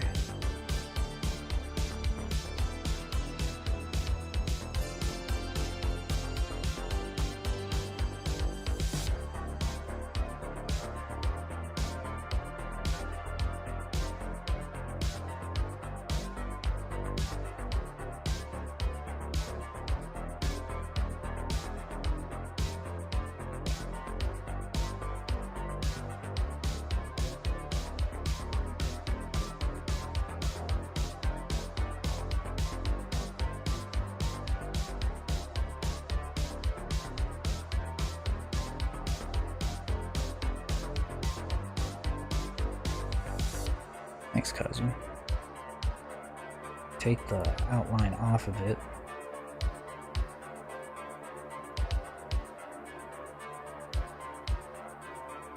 I think I made it a little too big.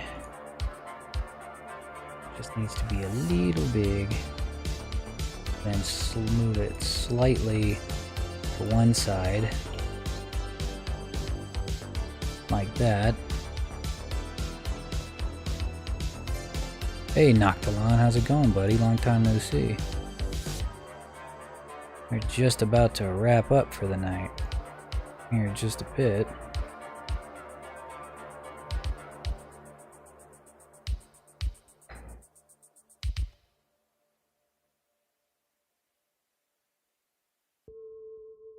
There we go. Now we have something that kind of denotes the nose, even when you're looking at it dead on. Probably make it move over just a little bit more. Just a little bit more. Just like... There. Share something? Depends. If it's therapy stuff, no.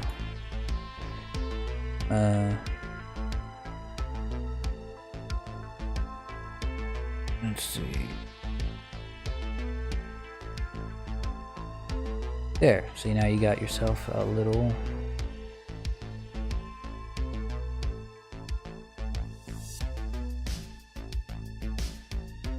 Nice.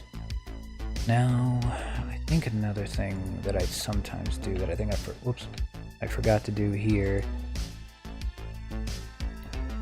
is I will take the eyes, like around the eyes like that.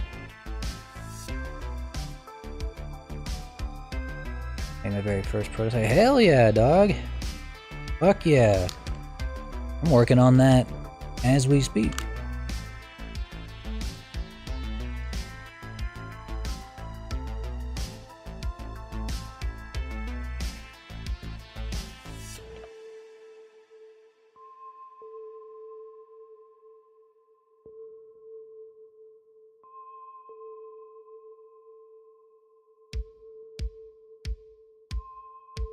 There. That takes the outline away from the eyes. I really, really, really don't want it there.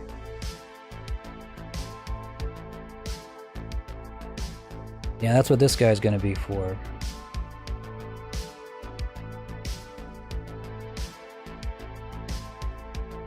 Add the outline to the hair.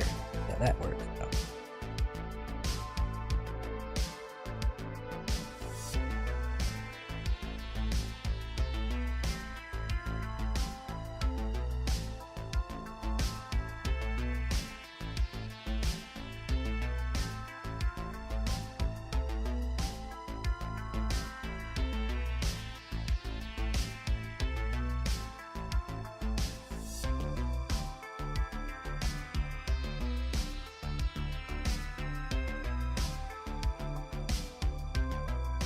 Buddy, what happened?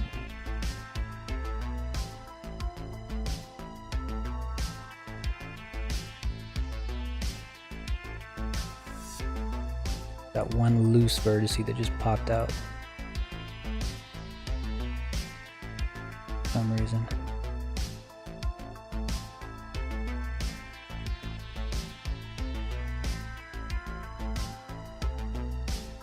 We are making a tactical RPG. We haven't named project yet, but it's gonna be very, very similar to Fire Emblem in playstyle. The big major mechanic is going to be the ability for characters to fuse together. So instead of promoting units to promoted ranks or promoted classes using a Master Seal, you fuse characters together temporarily to get the edge in a battle. There's going to be 2 groups of 6 characters, and anyone from one group can fuse with anyone from the other group. And then you have your protagonist here who can fuse with anyone. So the game's only going to have 13 base characters with... I did the math the other day. Upwards of like 45 fusion characters.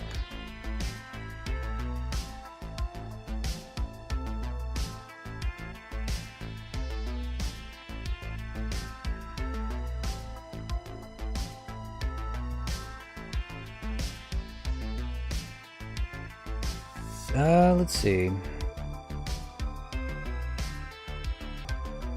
Really high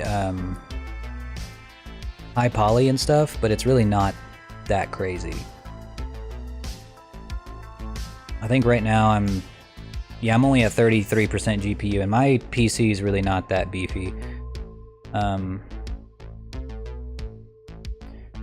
If I try to animate though, like if I try to do 60 frames per second animation, forget about it. I can't do that while streaming. I just can't.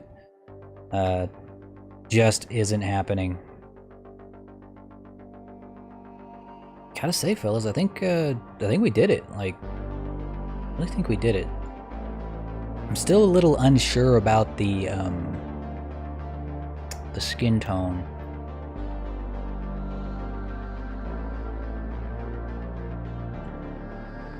I'm not set. Like I said, I'm designing this character as I'm modeling him, so we're not going off of any kind of character art or anything. It's just vibes, really.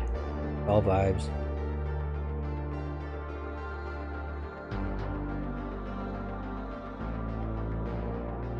Am I lagging? I was a second ago. Whenever I open Task Manager, it lags. For some reason, I'm really not sure why.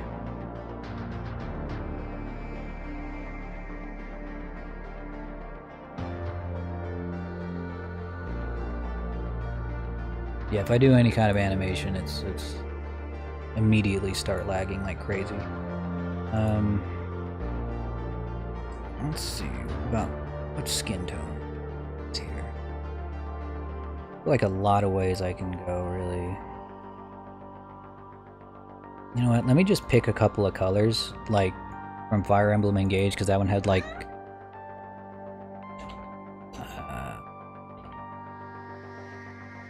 the widest variety of skin tones. It only took them 15 games.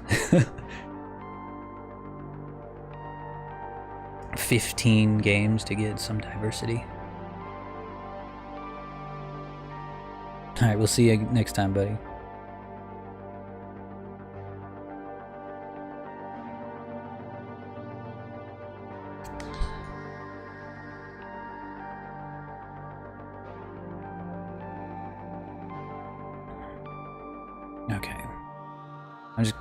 Okay, actually there's not a huge variety of skin tones, there's 2. There's brown and not brown. Well, actually there's one guy here who's like kind of gray? I think he's supposed to be black, but he's also like really gray. There's like they turned the saturation like all the way down for his character. Alright, let's see. Here's a pretty generic anime white. I'm gonna go ahead and just add it to the color palette. Here is the skin tone for Fogado. Oh wait, that's not right. That's not right. There we go. That seems like kind of red. What the hell? Really? Huh. Maybe that's why it wasn't coming out right, is because I really wasn't using the right base color.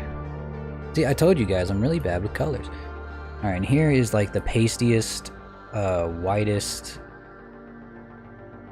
person, the whole cast. Ivy. He is... I think that's just... That's pretty damn close. That's like almost entirely white. That's just a hint away from being entirely white. That's crazy. That's wild. Okay, we're not gonna go 100% pale. Alright, let's grab this one.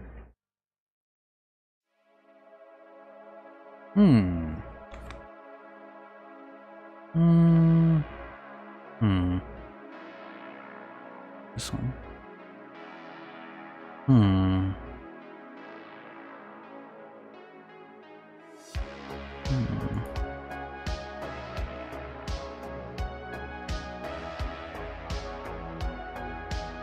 Yeah, I mean, if I want this kind of hair color, then...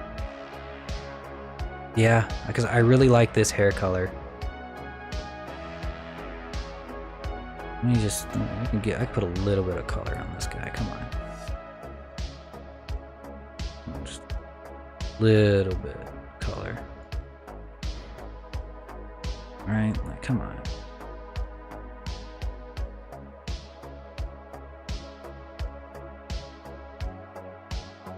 See, there we go.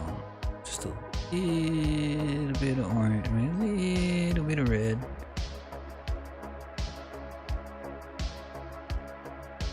There. This is the one. Right here. Yep, I'm feeling it. That's the one.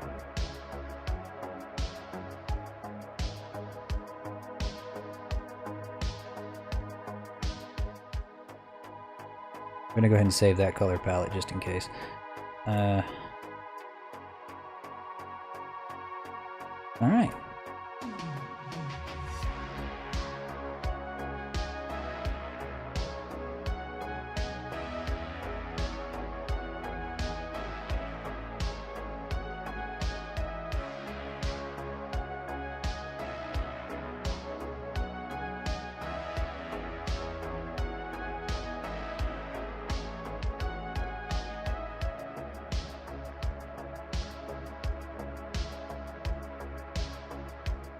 Kind of curious if these do anything. Not really.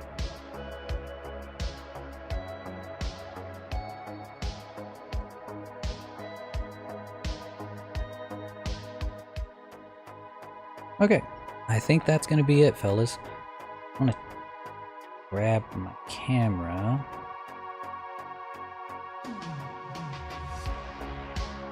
Guess I deleted it by accident. Grab my camera.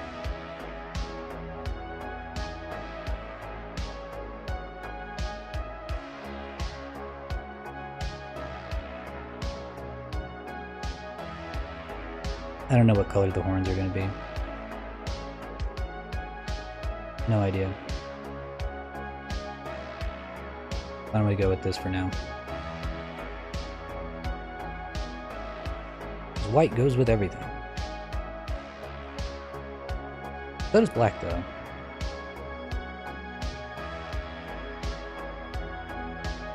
Take a quick 2K picture.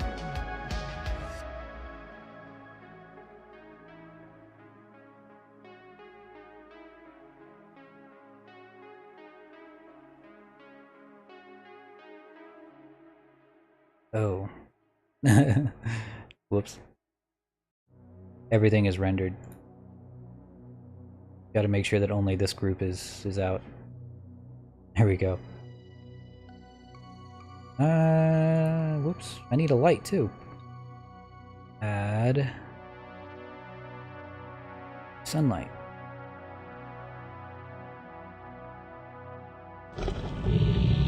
after this, we'll head out for rest.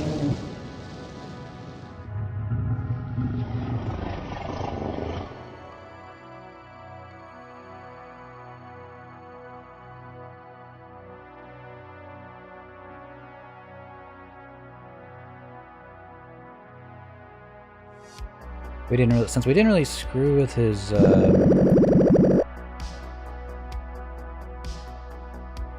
since we really did not mess with his normals at all, it might not be a bad idea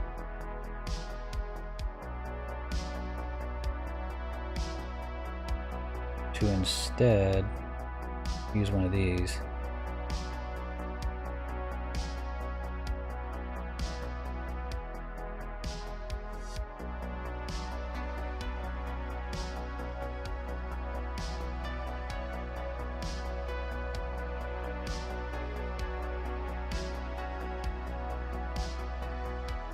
You know what, maybe just a point light.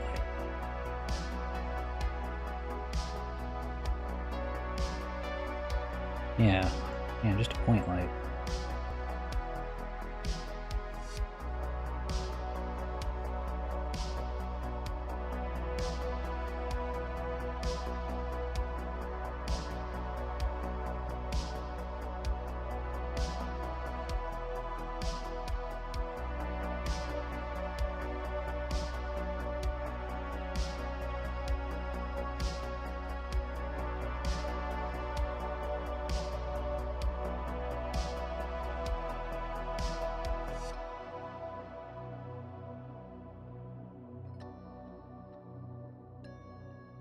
There we go.